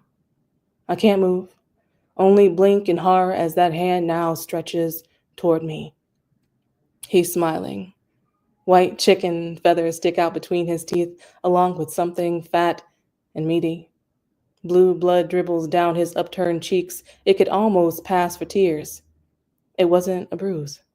A dark patch of rot spreads over his black skin from the cut just below his lash line. I catch what I missed earlier. A glimpse of what's hidden underneath. It's not the flesh and blood of the living, but that iridescent indigo of the dead things. He glows with that inner ghost that craves fresh skins to wear. No breath, no thought, just blinding, unyielding terror. We can't wait to chase the trees dressed in your flesh. And that is it. Oh my lord! Well, That that was was good. haunting. That was really good. Oh, so good. That was excellent. That was good. Oh, Yes. all right. That was so good. Will there be audio with the book so I can get the? Hmm. No audio. It's Justice. so frightening. All right. So who do we have? EA, you are up next, my friend. I can't Uh-oh. go after that one. I can't go after that one. All right, so my short story is called Forgotten Echoes. It follows a woman trapped in a nightmare loop, forced to relive the singular event that not only altered her life, but also that of her husband and child. Unable to come to terms with the past, she remains ensnared in its repetition. For history cannot be hidden, suppressed, or buried, no matter how deep the watery grave. Forgotten Echoes. I couldn't understand why I had woken up. Then I felt icy fingers close around my wrist. I jumped, almost out of my skin. The dim glow of the bedside clock barely cut through the darkness, but I could make out the small figure at the edge of my bed. My 2-year old stood there, his tiny chest rising and falling with shallow breaths, covered in only God knows what. Liquid dripped from his matted hair onto the hardwood floor, each droplet a whisper in the silence. His skin, so pale, it glowed like something pulled from the depths of winter. What have you been doing? My voice hoarse from disuse. I climbed out of bed to yank his sodden shirt over his head. His tiny index finger trembled, then lifted toward the far window. I followed his gesture, swallowing my heart down as it attempted to vomit itself up. Beyond the glass, the night pressed in. The trees nothing more than skeletal shadows against the moonlight. In the distance, the glistening shimmer of the swimming pool. I bit my tongue in frustration. Didn't I tell you not to go near that pool without supervision? You could drown. Do you want that? My son shook his head, his teeth chattering. Come on, let's get you cleaned up, I said, leading him to the bathroom, his tiny hand in my palm. James, my husband, sluggishly shuffled into the room with his robe and satin bedclothes. His house shoes scraped against the hardwood floor. Steam curled from his teacup. What are you doing, love? He sipped, his voice heavy with sleep. I gestured to our son. He got into that pool again. I keep telling you, we need to get a cover ASAP. What if something happens to him? James frowned, shifted on his feet, his gaze sharpened. We don't have a pool. He cocked his head, took another sip from his steaming tea. A choke chuckle ripped from my throat. Don't joke like that. I grabbed the towel from the shelf and turned to the bathroom. The entrance empty. Where did he go? I spun, eyes sweeping the room. The air was thick and humid. I thrusted open the shower curtains, my son's name on the tip of my tongue. Who? James blew across his teeth, taking another sip. Our son, Goofy. Are you two playing a joke? I threw the towel over my right shoulder. You know mommy doesn't like jokes. James set his mug on the sink and reached for me, the back of his hand pressing against my forehead. He touched his touch oddly cooling. We don't have a kid, love. I blinked. The shadows of the room crept in my peripheral like decrepit, gnarled fingers. I looked into James' brown eyes for signs of humor. I was only met with brows furrowing, concern etched into his worry lines. What? The word escaped. James pulled me in close. Soft lips kissed my cheek. He smelled like French vanilla. When he spoke, ice frosted his breath. The vanilla scent soured. Chlorine, sharp, overpowering, filtrated my nose and smothered my senses. He whispered a low gurgle in my ear. You don't have a son. You don't have a husband. He laughed, a screeching faucet. Don't you remember? Knees weak, mouth gaped, I stumbled back, flashes of images repeated in my mind. Dim glow, moonlight sky, my baby boy, water, screaming, my baby boy, cold, cold body, the fear in my husband's eyes, the hate, dim glow, moonlight sky, my husband, my sweet, sweet husband. My bare feet slapped into the pool of water rising in the bathroom, but there was no water running, no spill, no leak. James sipped his tea, his hair slicked, wet, throat slit, eyes crazed. The tea cup slowly dropped from his fingers. He smiled with rotten gums and blood squeezing through the cracks of his teeth. Don't you remember what you did to us? His voice rasped and shook like weeping willows. A thousand echoes bounced off the paper thin walls. No, I shouted, mirror cracking. No, it wasn't me. It wasn't me. I didn't do it. Dim glow, moonlight sky, my baby boy, water, screaming, my baby boy, cold, cold body, the fear in my husband's eyes, the hate, dim glow, moonlight sky, my husband, my sweet, sweet husband, in the bloody puddle. My fingers clawed at my scalp, yanking, twisting, grounding myself in pain and the sensation of something real. The water surged past my waist, my chest, my throat. Cold fingers wrapped around my wrist, pulling me down underneath the surface, drowning me. Oh God, I could not breathe, drowning me underneath the moonlight sky. At first, I couldn't understand why I had woken up. Then I felt the icy fingers close around my wrist. I jumped almost out of my skin. Mm, The end. Woo! that was good. Well, damn. Oh, my word, lady, you gave Ooh, that was good, girl. it down, okay? Well, No, damn. I'm not next. So it turns out I don't write dark fiction, just less light brown fiction. That's y'all are killing it tonight. Wow, who can follow that? EM is gonna follow Not me. Good luck. All right. Good luck to me. All right. Mine is called Down the Rabbit Hole. It's a tale of a girl lost in more ways than one in a strange place, and there's a monster. Okay. No one believes in monsters until they come for you. Most people imagine themselves as brave or clever, but honestly, your body forgets it's potty trained and the brain fails to do its job. Nefertiti Anderson knew about monsters. One killed her family and almost got her. Thanks to her grandpa and his odd words of wisdom, she survived, all because of a rabbit. Grandpa said, "If you're ever in trouble and don't know where to go, find a rabbit."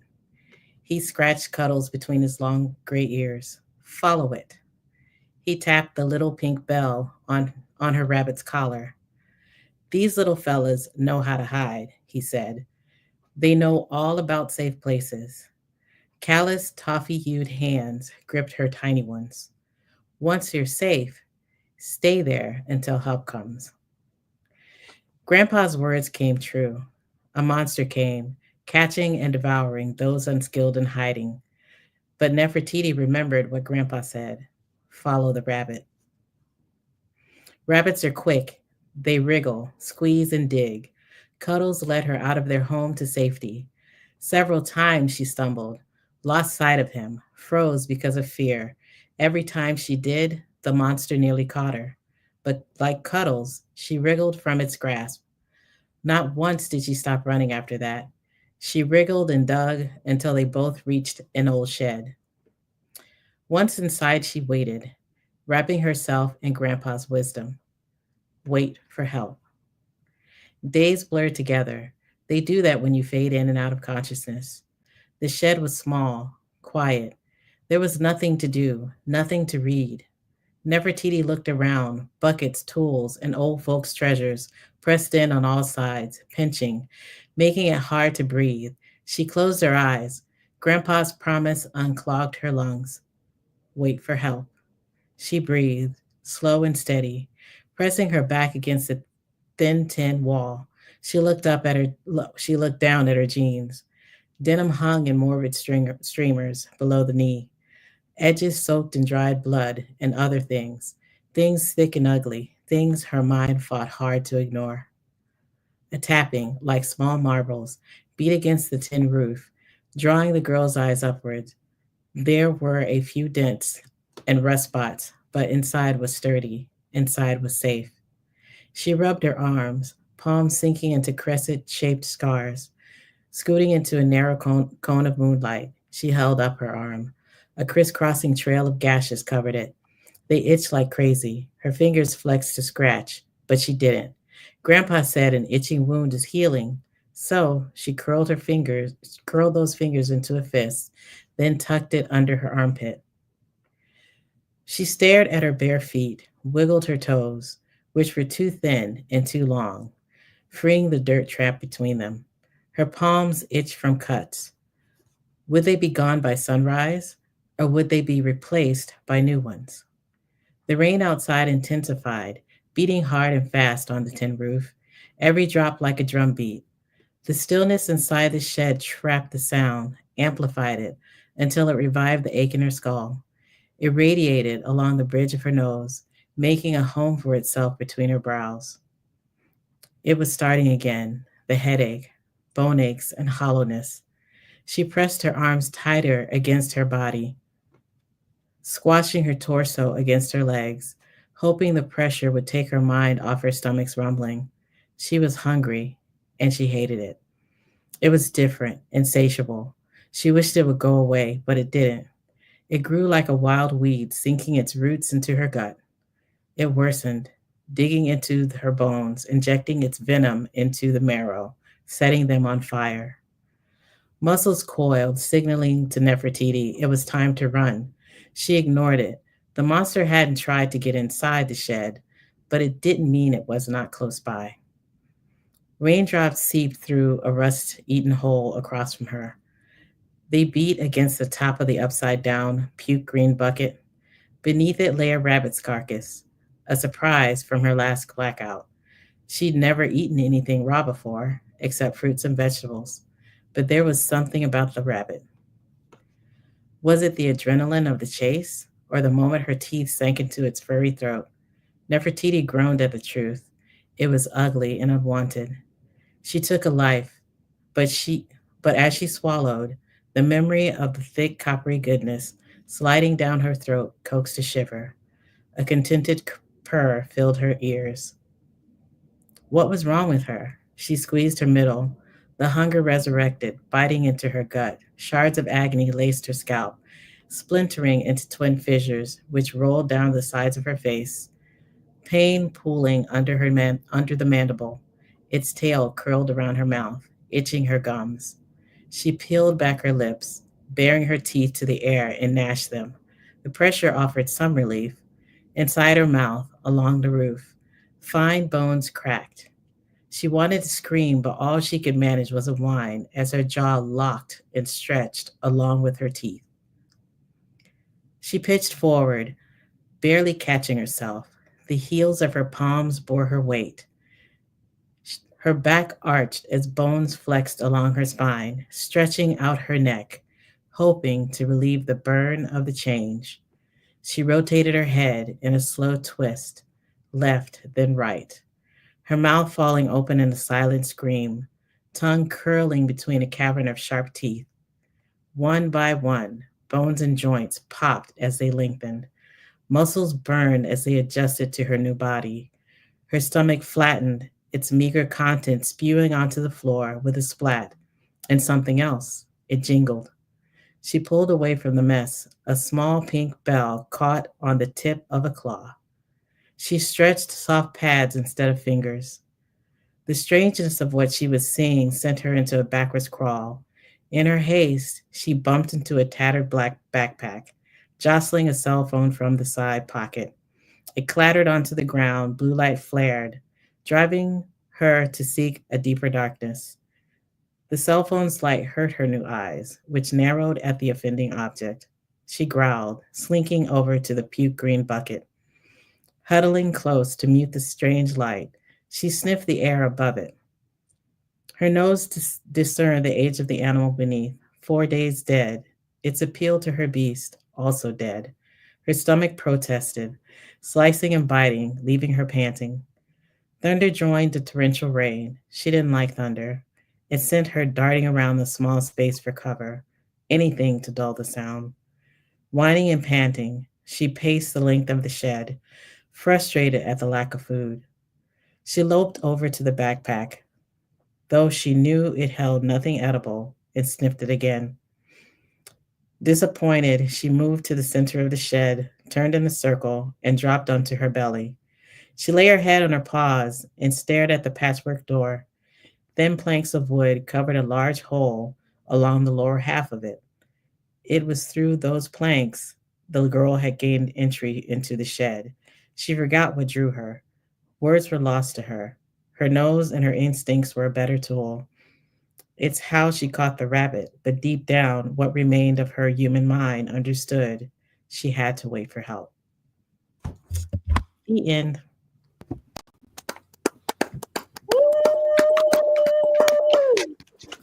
I did not know where that was going.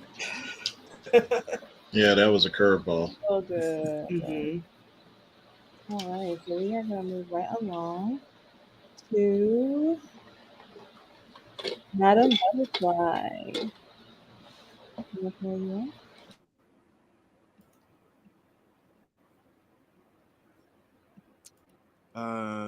Muted?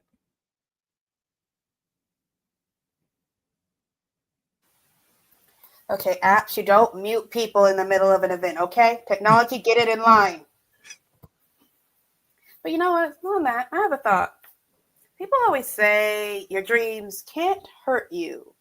But what happens if they can? Let's explore that idea in my story, Wake Up. Michaela stood in her closet. She wore a red lace nightgown with a short skirt and her long brown curly hair was tucked under a red silk cap.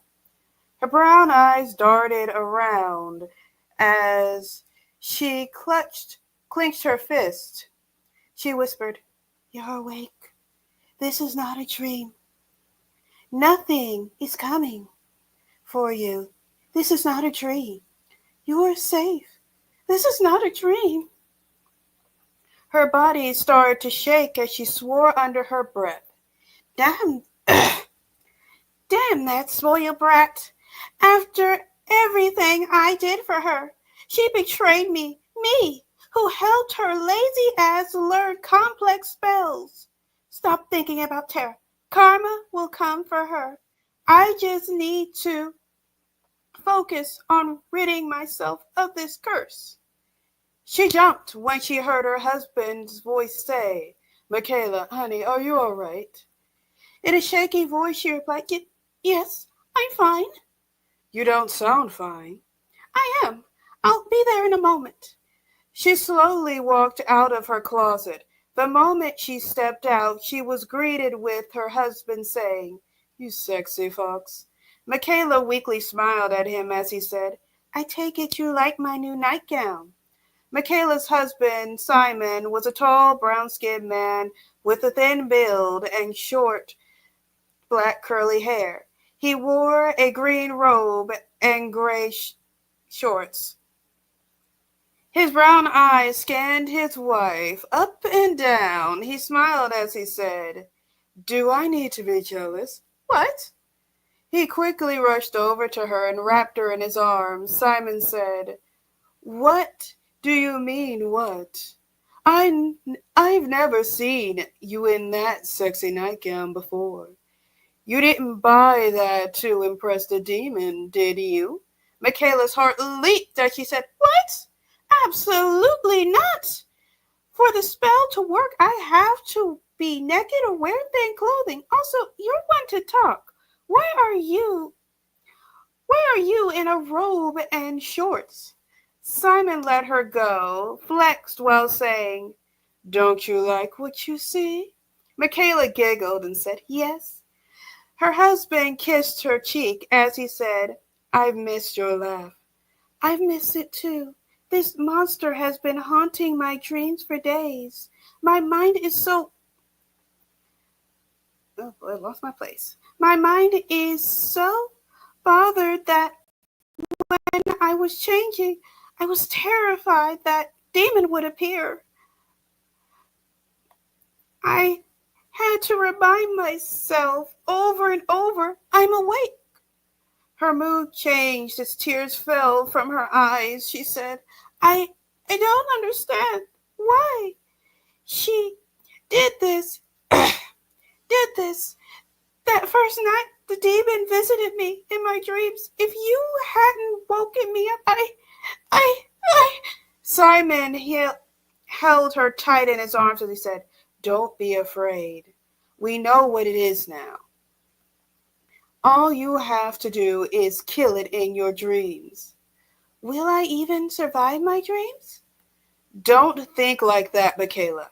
You are a powerful sorceress. That dream demon only got lucky in the beginning because we didn't know what it was.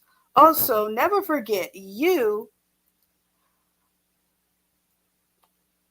married one hell of a mage. I'll keep that son of a bitch from hurting you again.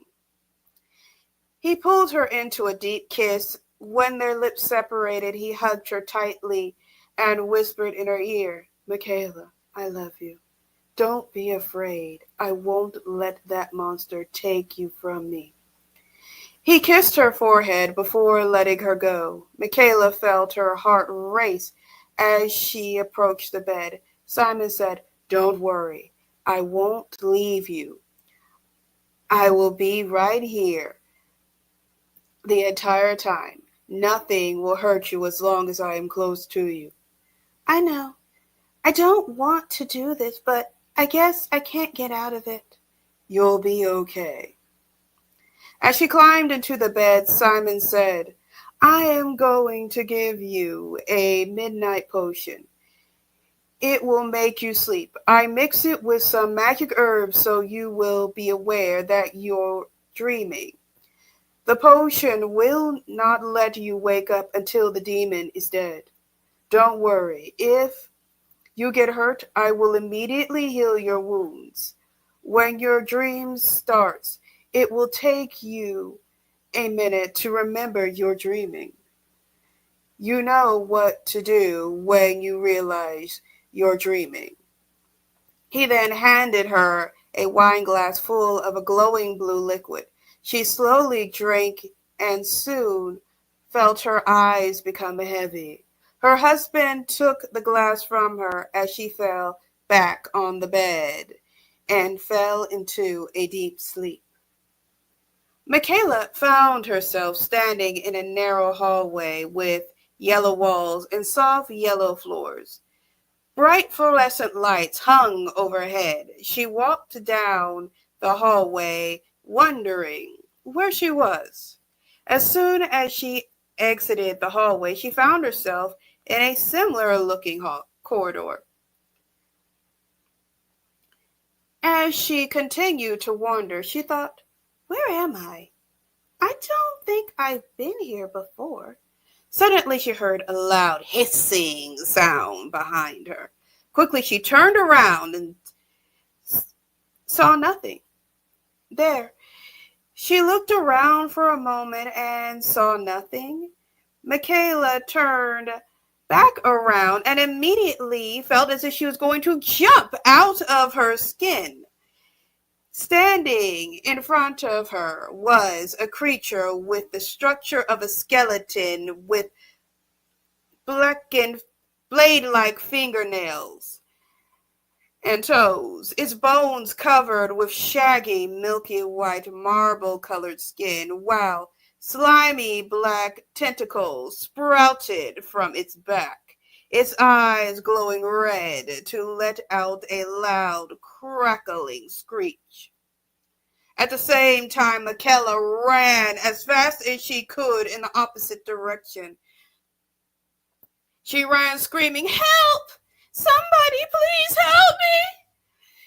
While she screamed, she could hear the beast chasing after her. When she ran into a dead end, and she slowly turned around to see the demon standing before her. It had a wild smile on its face as it quickly slashed her cheek. Michaela screamed as her cheek seared with pain. The demon slashed both of her knees. The pain in her knees caused her to fall backward instead of hitting the ground. She continued to fall until she landed hard in freezing cold water. Michaela's entire body shivered as darn it, don't do that.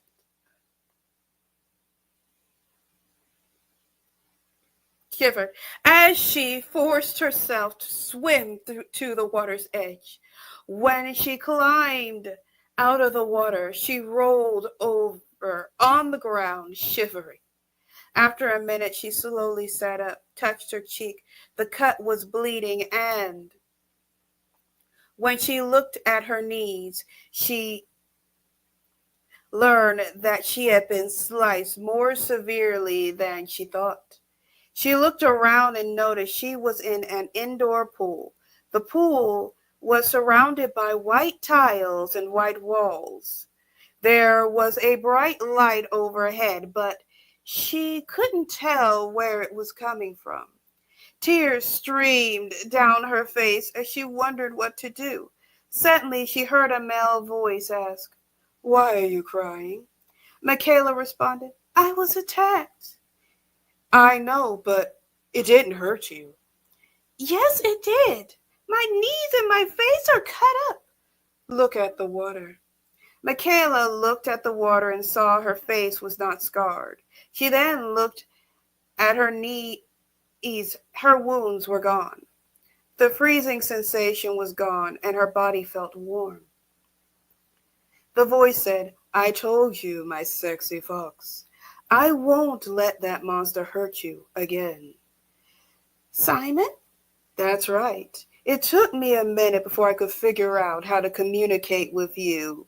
Now, my lovely wife, you should kill that monster that tried to scar your pretty face. Kill the monster? That's right. This is a dream. I'm a sorceress. I have the power to... Suddenly, she heard a splash. Quickly, the monster emerged from the water, larger than before. Michaela stood up and stared at the monster. She said, now that I'm more aware,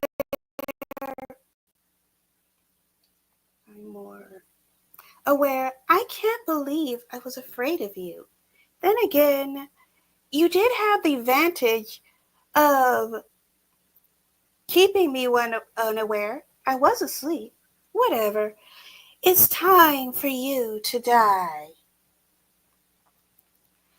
The monster lunged towards Michaela, and she barely batted an eye as she waved her hand. Instantly, the beast screamed as it was set ablaze. As the demon turned into ash, Michaela noticed the world was disintegrating and smiled as she thought, time to wake up. Woo! Thank you, madam. Thank you so much. Okay, we are gonna go move right along into Christian Alexander. Woo! Where are you? Where's your He left. video? Shady. He ran Where's away. this video? What happened? Yo, did he dip? He ran away. Oh Uh my. oh. Yo, did he dip? Mm. He ran away to Okay. the internet, kick Out. him out. Okay. Well, let's go with Liz. Liz, you can go ahead. Alrighty. Hello again. So I had did a post, a this or that post a while back, and someone said like magic, dragon, high fantasy. And my mind went to, well, what if we took the history of the Black Cowboys and let them ride dragons? And so this is a piece of that story that I've been working on. Okay. The dragon rider has the longest fingernails Yamar has ever seen, and his day glow pink nails match the scales of his dragon. This costume like appearance excites the cheering crowd members along the rope barrier, eager to glimpse both Dragon Rider and Dragon parading into the grand entry. Turning his gaze to the white riders among the participants spurs Yamar to tighten his grip on his reins. White riders wear the traditional attire of Dragon Rider: wide brim hat, bandana, dusty vest, and spurred boots, but they are not deserving of its honor. They rarely spend a day under the sun, while darker skinned riders do the work of breaking volatile young dragons. They don't have weathered and bruised hands from scales, nor are their inner thighs darkened and chafed from hours of flight. White riders are nothing but bark, while the more melanated riders always back up their bite. Sensing the irritation of his dragon, Chorus, Yamar's dragon, growls. Yamar places a hand atop his neck, cooling the warm sensation flowing through his beast. We should have done something flashy like that, something to match the Smoke and Scales ranch. Nasir, the younger of the four brothers, tilts his head to the day glow pink rider. The youngest wears a patterned shirt that sparkles like scales and is open to his navel. He spent the morning cutting and having his dragon Chaos singe his jeans, while his brothers, Balaam, Yamar, and Kofi, did not put as much emphasis on their attire. The third eldest, Kofi, wears his spurred boots, though the Buckle Bunnies, marveling on the sidelines, eye his toned arms visible from his weathered vest. Balaam, the eldest, flaunts an extra wide brimmed hat. Yamar, to Nasir's disliking, wears all black, including his 10-gallon hat, which covers his stark, brooding jawline. Nasir continues to test his brother's patience. Next year, I'm planning the outfits. Look how much attention the other riders are getting. If we don't bring in the winnings, we won't afford it next year. We'll be like these other ranches, bought out by these white riders, parading like they do the hard work. Settle in and save your energy. Balaam's tone as the eldest and ranch head corrals his brothers. Nasir's obedience wanes when the crowd calls to other ranches. Shouting, he sits higher and makes heads turn. Hey, ladies, keep your pretty little eyes out for the brothers of Smoke and Scales. We'll be bringing home the big buckle to go with our even bigger buckle. A few of the women fan themselves with their hats and shake their tops as if it's a promise to more than trouble. Yamar snarls. Make a fool out of yourself and not the rest of us, runt. Nasir's faces his brother. Marketing is just as important as winning. You would know that if you had your head out of your rear. You want to be flashy, runt? Bunk with the dragonettes. Elsewise, dragon up and act like a rider. Nasir smirks. At least they have flash and flair. If you ask me, the men who are ballsy enough to break away from boring traditions should have a cool name too. You know what your problem is? Dragonets are too strong for you to saddle. Is Big Brother Yam afraid of big bad women riders would eat him for breakfast? Before Yamar can rise from his dragon, the decaying odor of carcass, Kofi's dragon, passing gas distracts his brothers. Good Lord, Balaam turns to his younger brother. The breeze wafts the scent through the rodeo grounds, sending a few folks running for buckets. Kofi sits undisturbed while Carcass chews whatever he stored in his mouth. It's not that bad. Carcass swallows and belches, jiggling his double wide belly. Kofi pats his beast and he flaps his wings, dispelling the remaining stench. What is he eating anyway? Nasir questions. Kofi shrugs. I don't know. He saves some of his meal and eats it when he gets bored. It could have been from last night or a week ago. The herd slows, then halts. This pause is to allow the riders within the grand entry space to show off their dragons and ranch. But the theatrics can make for restless times among those in the herd.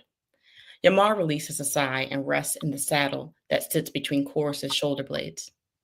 Dragons are the size of mid-sized trucks, requiring a sturdy saddle with leather straps to mount them properly. Some saddles show years of use and dependability, while others are protective to older dragons' backs and wings, like Balaam's. Buckle Bunny's hunting for dragon riders to entrap for the night or for the next 18 years, if they are lucky, approach the waiting riders. Eyeing the ladies, Nasir whistles to a woman in white snakeskin boots, matching top, and a fringe skirt covering her lower cheeks.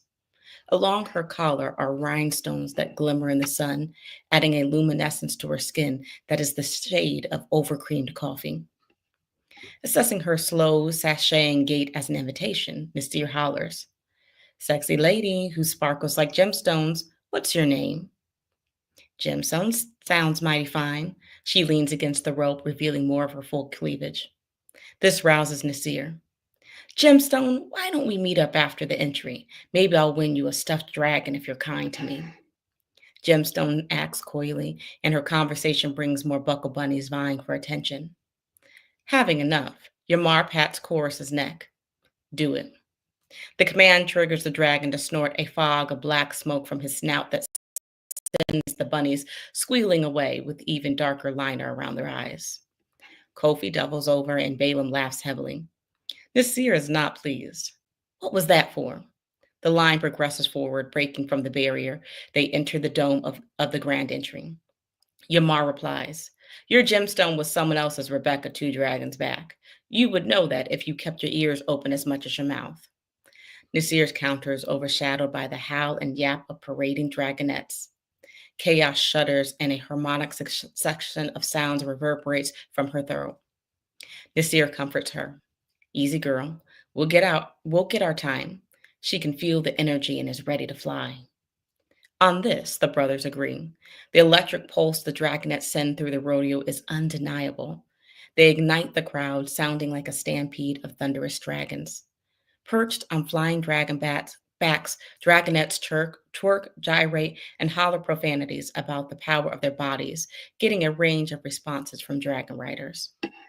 "Disgrace," Yamar spits. Female dragon riders ride with many of the teams, but this subset of rider, the dragonettes, as they coin themselves, are a group of rowdy women who stand out from the crowd. These ladies are fearless and empowered riders who use their dragons and bodies as a display of revolution. Their style is as provocative as Buckle Bunnies, but they are as volatile as any male dragon rider. In recent years, they became recognized as their own entity, adding to the divide between dragonette and dragon rider. Nasir bounces to the song discussing women's wet pussies remixed with lyrics about shaking bands of dollars. Kofi intensely scans the paraders. His gaze darts from dragons with extensions weaved through their horns to a woman twerking on her dragon. The more he searches, the more tense his frame becomes. Observing his older brother's posture, Nasir calls, "She ain't there. I checked. Maybe she was with the first set of dragonettes." Balaam leans back to observe his younger brother. Yamar does not engage other than a curt shake of his head. Kofi scowls. Nobody's checking for her. Kofi, I think she's right there. Balaam points in a random direction, to which his brother bends his bolstering frame, searching for his target. Nasir laughs. I thought you weren't checking for nobody. Kofi flashes a middle finger. You should have known better than to fall for a dragonette. We're like oil and water, Yamar says, as the ladies exit the grand entry, progressing the line forward. The two factions of Dragon Rider do not mix. Both are brutish and brash, neither submitting to the other. A relationship that lasts more than a passionate evening is almost unheard of. Lynette and I are over. I'm just looking to avoid her. I'm putting 2 coppers down on him banging her before we leave, bets Nasir. Put 3 on it happening by day 3, Balaam offers. The veins in Kofi's arms twitch. Bae, you supposed to be above us. How you getting in on this? You know I enjoy a good love match. Besides, I'm hoping to find a darling of my own this time around. Yamar grunts. Every rodeo you say this and leave empty-handed. Face forward, we are about to be called. Another round of thunderous applause fills the arena as the announcer calls, "Give it up for the brothers of Smoke and Scales." Thank you. Woo! That was so much fun. I need more of that. Yeah, I Yes. like that. That is awesome. Yes. Thank you so much, Liz. I loved it. Working on the dragon. Come on now. So much fun. All right, TL, we're going to head over to you. Oh, to me? Oh, Yes, you. okay. Let me get mine up. All right. So mine is called Whispers. It's kind of a sci-fi horror story. I've been watching like a lot of sci-fi, like Black Mirror, Love, Death, and Robots, and stuff like that. Kind of inspired with that, and so I wanted to do my little short spin on it. So here we go. In a world filled with so much color, mine was awfully gray. Grief does that. Steals the vibrancy from everything, makes the day stand still. Have you drifting through life like a ghost in your own body? It can be suffocating to the point where you stop noticing the little things, like how the warm sun hits your face just right on a beautiful spring day, or the glow of the city lights at night when walking the streets with friends. Yet, none of it mattered to me, not anymore, not after I lost her. Everything turned to ash. That's why I never should have answered the text. Should have left it on unread. It all started with the simple message, an alert from an app I didn't remember installing. I had little space on my phone as it was. I didn't need necessary apps, so they're taking up coveted space. Couldn't afford more, but that was drama for another day. But it started with that message, an alert. From that app, everybody has been raving about. SoulSync. Your loved one has a message waiting. It had to be a scam, I first thought. Another one of those AI chatbots that's the rage right now, preying on people's grief. Then I saw the sender's names and froze. Heart pounded beneath my ribs, breath caught in my throat. Big Mama. This couldn't be real. Big Mama hated technology. She never texted a day in her life. She didn't know how to use the phone I had gotten her. When I tried showing her how to use it, she was just like, "Baby, I just needed to call you and your mama. That's it." Still, the message waited for me. But how? The dead don't text. "Baby, you don't see them colors no more, do you?" My stomach flipped. It was our thing.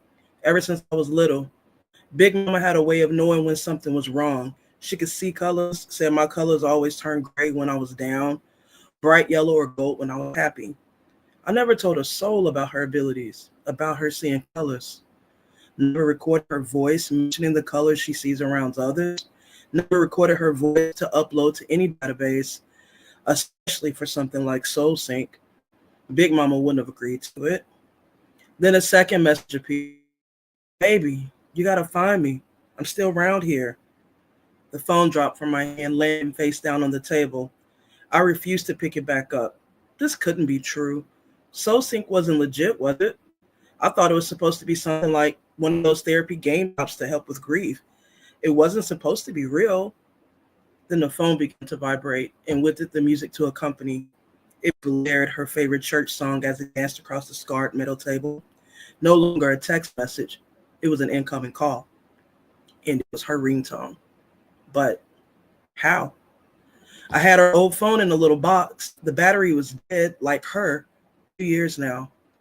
My hands trembled as I answered, uh, hello? Nothing but silence.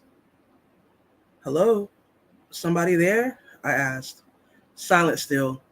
Then a barely there whisper, strained and cracking like an old radio signal. Don't have much time. They're trying to erase me. A chill skittered down my spine, sinking deep like something was trying to burrow in. Who the hell is this? I forced out. Watch your mouth. Didn't I teach you better manners than that? It's me, baby. They got me stuck here, but I see you. I see you in the gray.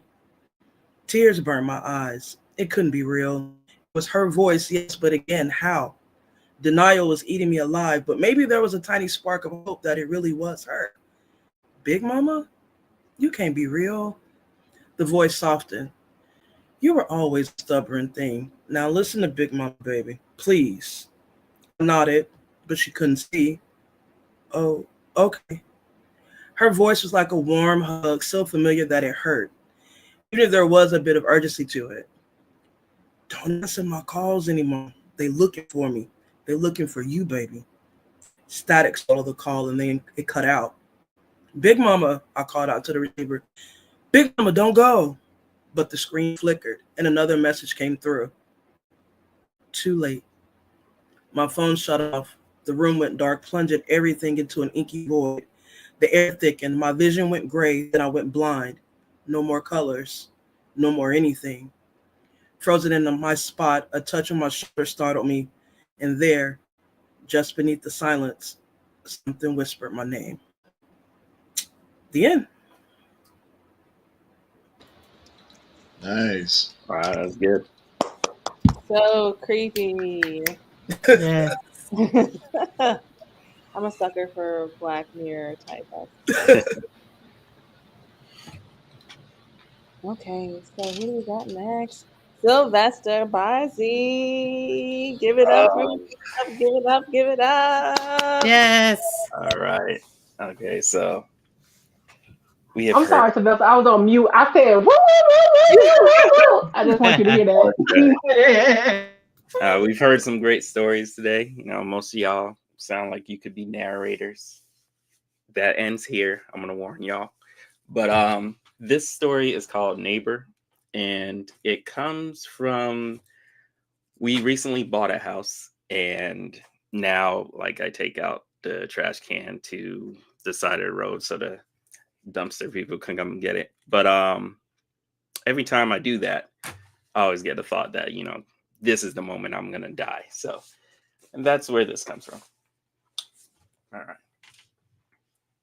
Neighbor, don't forget to take out the trash. Sighing, Malcolm glared at the trash can, then rolled his eyes. If you remembered, why didn't you do it? He mumbled. Sorry. Rachel's head popped out from around the corner. What did you say? Malcolm jumped. Damn, girl, nothing. Yeah, that's what I thought you said. Rachel smirked and drummed her fingers along the wall she was leaning on. Maybe if you move fast enough, I'll reward you with that thing you like. Malcolm yanked the bag out of the can, almost toppling it over, tying the drawstring into a knot. Say less. Rachel's laughter filled the kitchen as Malcolm opened up the door to the garage. His fingers hit the light switch. The click filled his ears, but he was still in darkness. The lights out. The lights out. Malcolm looked back into the kitchen, but Rachel was long gone, getting ready for another night in their very first home. It had only been a month since they moved in, but everything was going amazingly well, aside from the yard, which was a monster that Malcolm just didn't know how to tame. Through the darkness, the glowing button of the garage door guided Malcolm's finger. Malcolm pushed it, and the grinding and cranking filled the house as the garage door roared to life, lifting up. Malcolm ducked underneath the door and stepped into the darkness of the side of the house.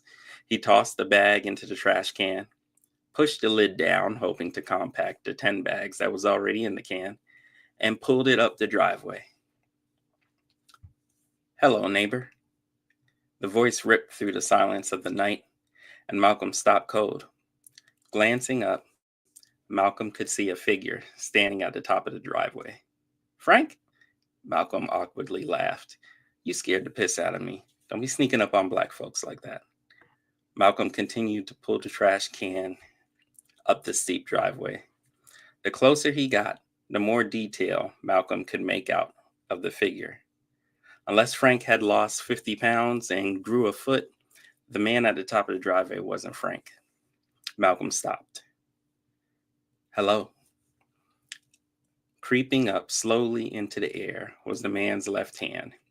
He waved back and forth, but it looked so mechanical. Malcolm peered closer, and as he watched the man waving, he could see a painfully large grin on the man's face. "Neighbor." The man's right hand came up with an 8-inch kitchen knife. Shit. Malcolm didn't let the word hit the cool air before he turned around to run back to the house. But as he spun and tried not to fall on his ass and his slippers, Malcolm was greeted by a woman standing right in front of the garage. Her bright white teeth shined in the moonlight as she stood there with a machete in her hand, waving at Malcolm. "Neighbor." The word ripped free from her throat in one jagged motion. Malcolm pivoted, running into the tall grass of the yard he kept swearing he was going to get to. The figures were frantically running behind him, with their blades shining in the moonlight and their smiles never fading, stretching painfully wide along their faces like some kind of demonically positive mask. Running up to the back door, Malcolm grabbed the knob and gave it a twist. But the door didn't give way. They might have been the only people in the neighborhood that locked their doors. "Get the fuck away from me," Malcolm shouted as he pulled his grill between him and the two freaks. "Hello, neighbor." The man with the massive knife slashed forward, his whole body lunging with the blade. The grill and the man both crumbled to the ground, but Malcolm had no time to celebrate because the woman's machete came down fast to his left. The sound of metal cracking into the stone slab that passed as a deck filled the night. Malcolm turned back around, running through the massive yard, thinking he could make it to the front door or the side window. "Baby!" Malcolm screamed. He jumped the bush at the end of his yard. His pants caught a branch, and his body tumbled. Malcolm's knees slammed into the ground. One knee felt the softness of the grass, but a ripple of pain rushed through the other knee and filled his body. Malcolm's knee had landed right on the metal head of his garden hose. Fuck. Malcolm looked down at his bloody knee. His kneecap was on the side of his leg. He placed his hand on it, and another jolt of pain rippled through his body. "Hello, neighbor."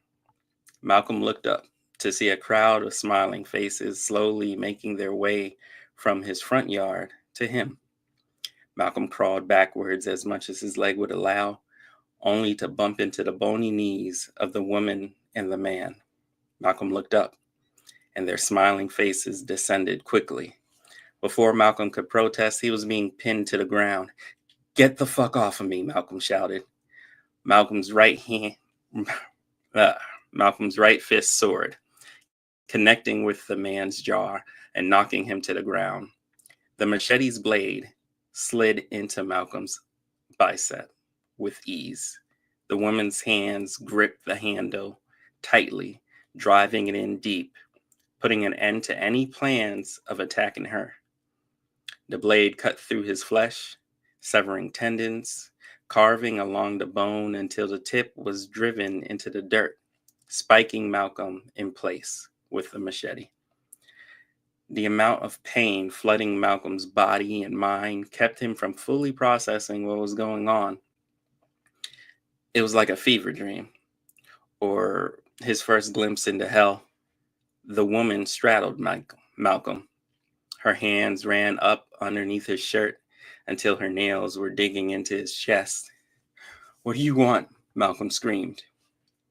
Morphing from that chilling smile into a blank, emotionless face, the woman stared at Malcolm, dead-eyed, a white abyss hovering over him.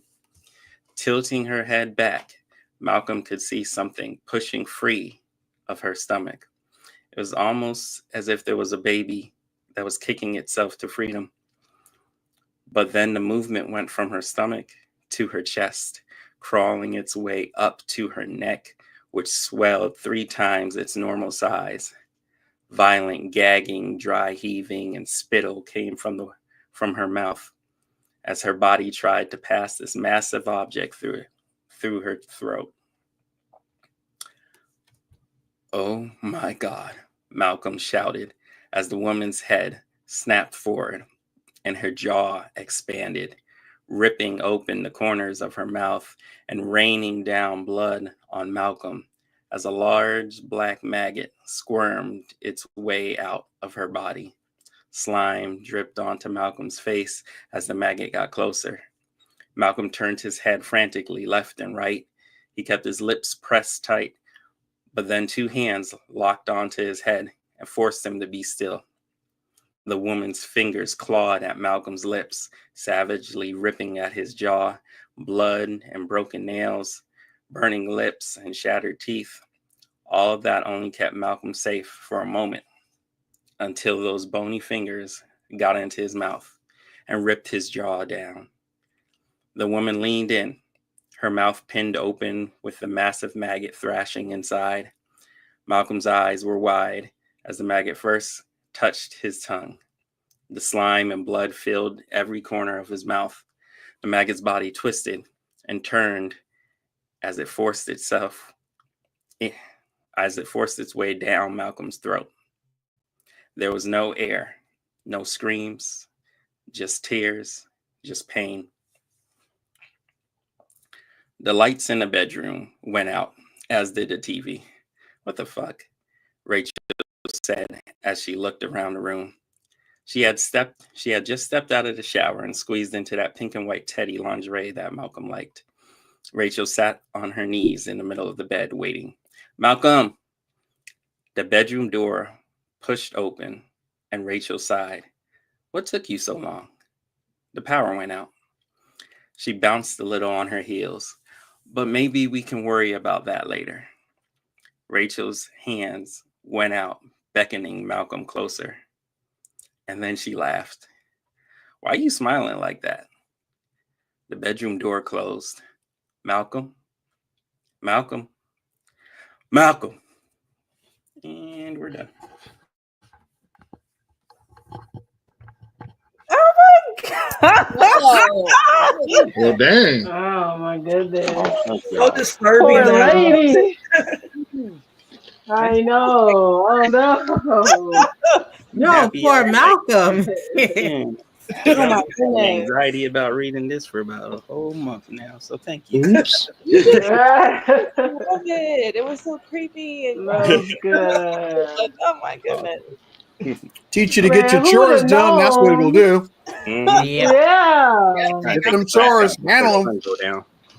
Nobody does Handle them. horror humor like Sylvester. I just gotta give it up to you. Gotta give it up. Thank you. All right. So we are moving on. We got Alex. Alex, you are our closer.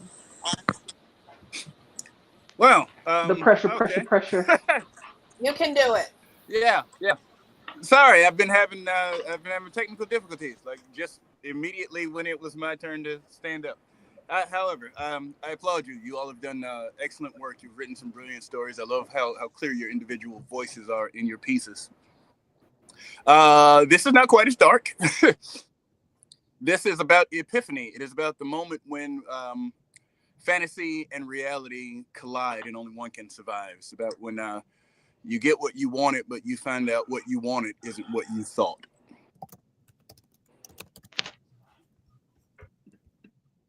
Far from anywhere, white desert sand shimmers blue beneath a dragon moon.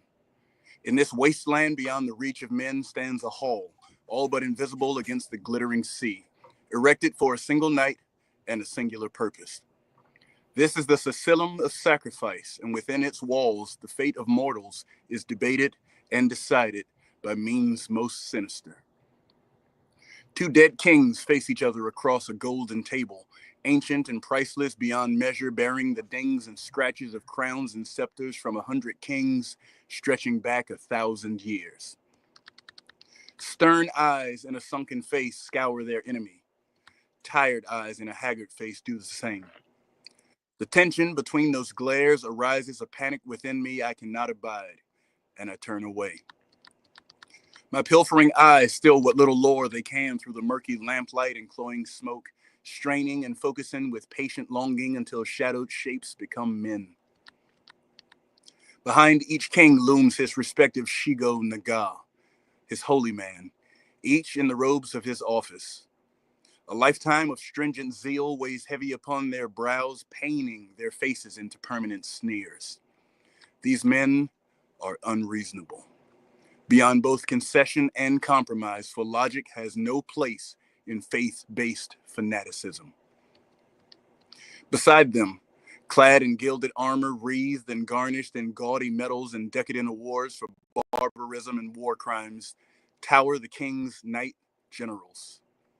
Faceless beasts, beautifully regaled to hide the swirling void of faux humanity perfumed in service, when in truth their position is an excuse to vent their oceans of endless rage. They are murderers, ever ready to be let off the figurative leash. Lurking just a step deeper in the shadows and indistinct to all but the most discerning eye are their ravens, their daggers in the dark.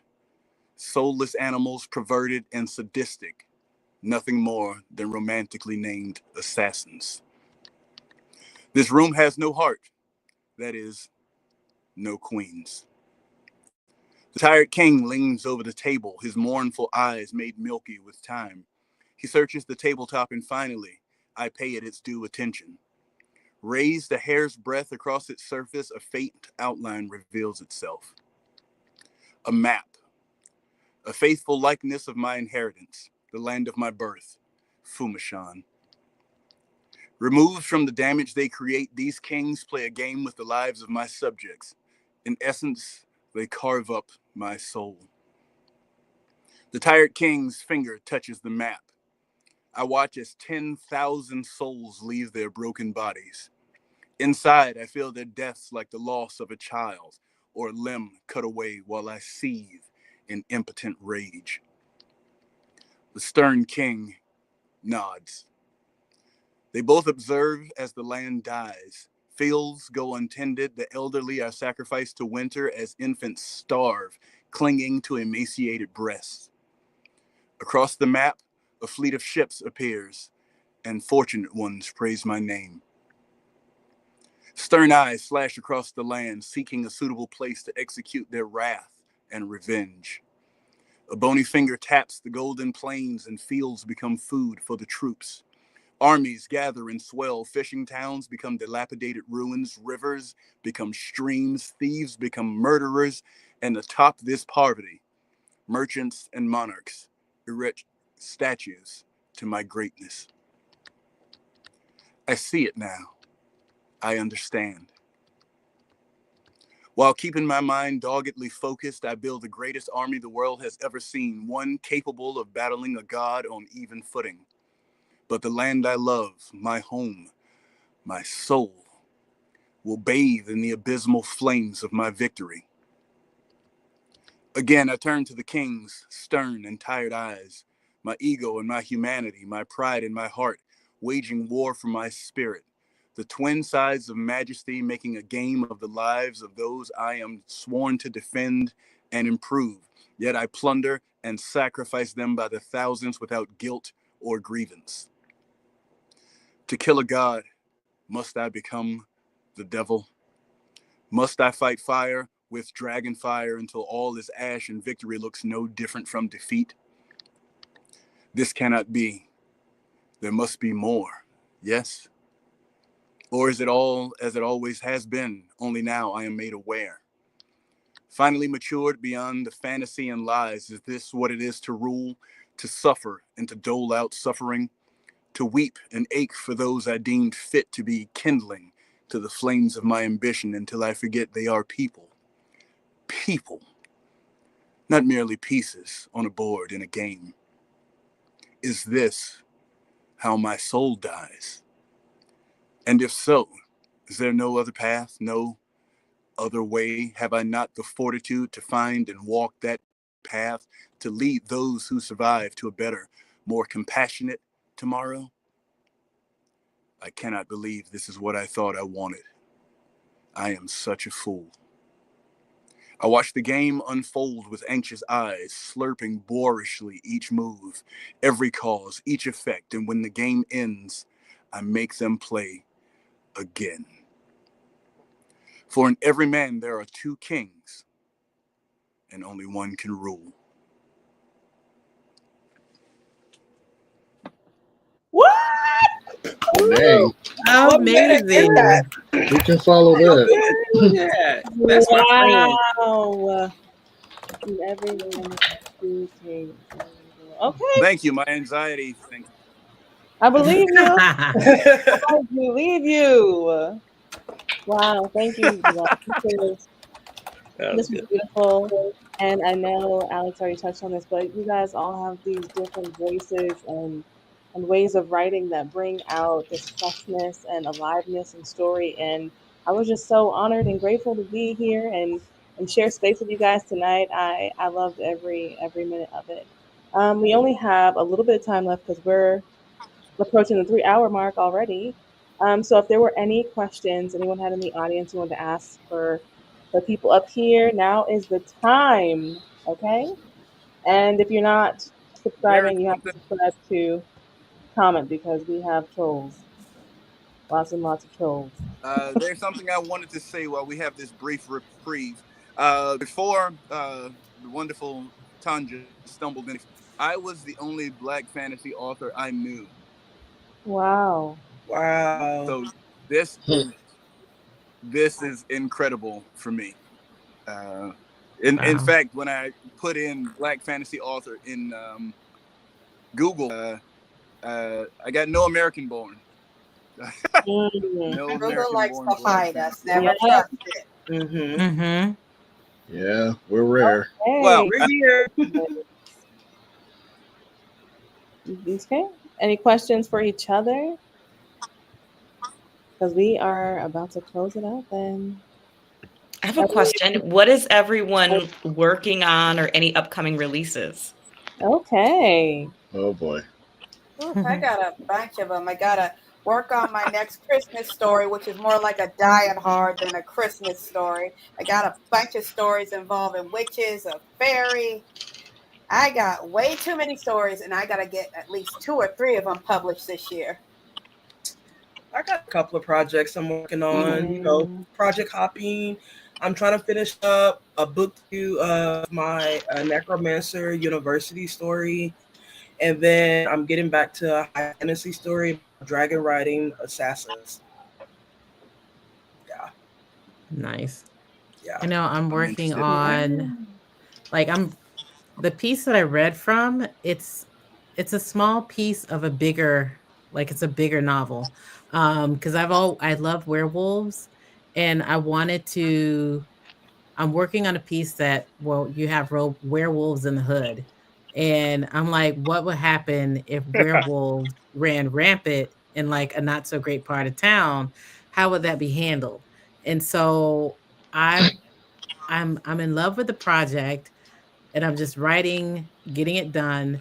It will not be a 2025 release, but a 2026. But it's rolling along, and I love.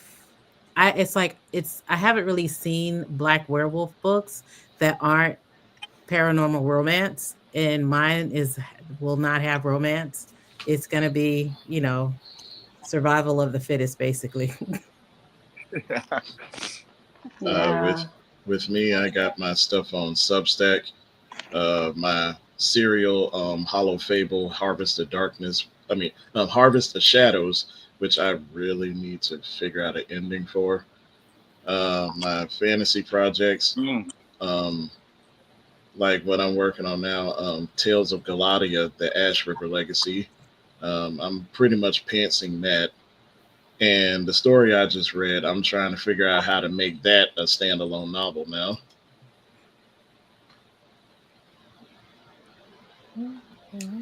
I do have a question for the other authors, specifically Well, those who I do did want to write get to this horror. question here. Sorry, we had one in the comments. Are any of these stories 2024 releases? Because Hugo nominations are open now through March 15th. Ooh. I would like to say, let me, yeah. So I have a couple of things that's happening. So when Blood Meets Earth, it released in 2024. And it has won a Indie Award. Woohoo!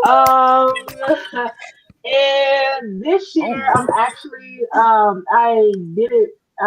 had it re-edited, so that's coming out March 1st. But also the audiobook is in production at the moment. And Nice. also Supersized Bubblegum, which is a story about fat women who gain superhero powers by eating bubblegum while taking down a multi-million-dollar corporation because they kidnapped their friend. It's also I it's love it. also out. I love it. It is also out. So if you love romance and fat women and fat bodies being superheroes, definitely check that one out. Also, we have an amazing anthology that's coming out at the end of this year. So everyone that's watching, please follow all of us. Most of us will be in this anthology that's coming out. I'm telling you, it is so dope. I can't reveal too much, but when I tell you it's so dope already, I Review need you it guys when to it's lock on your in. website. I need you guys to lock in. So yeah, I just wanted to put that out there. All right. I did have one publication in 2024 that I guess could be up for Hugo. If you guys want to maybe vote for it, please. Same. I think I had two last year. So Sleeping Beauty and I think Ked Rush. So yeah, Tanya, I'll be looking out for yours as well. Yeah, it was Thunder Gun Fire was published in Blue Earth Review. So if you want to check that out, links are in the linky place down there. All right. Any other questions?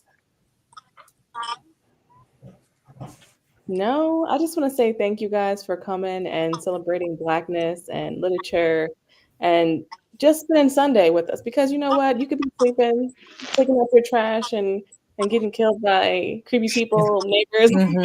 Yes. Anything. Come on now. This Anything. Black speculative fiction is all about. It's about creating our own realities and shaping our own worlds and not falling into a narrative that was created for us. We create our own narratives. So thank you so much. We appreciate you coming out. We will be doing more events like this in the future. So please follow, like, share, subscribe. We appreciate all the support. Good night. Good Bye. night. Good Good night. night. Good Bye. night.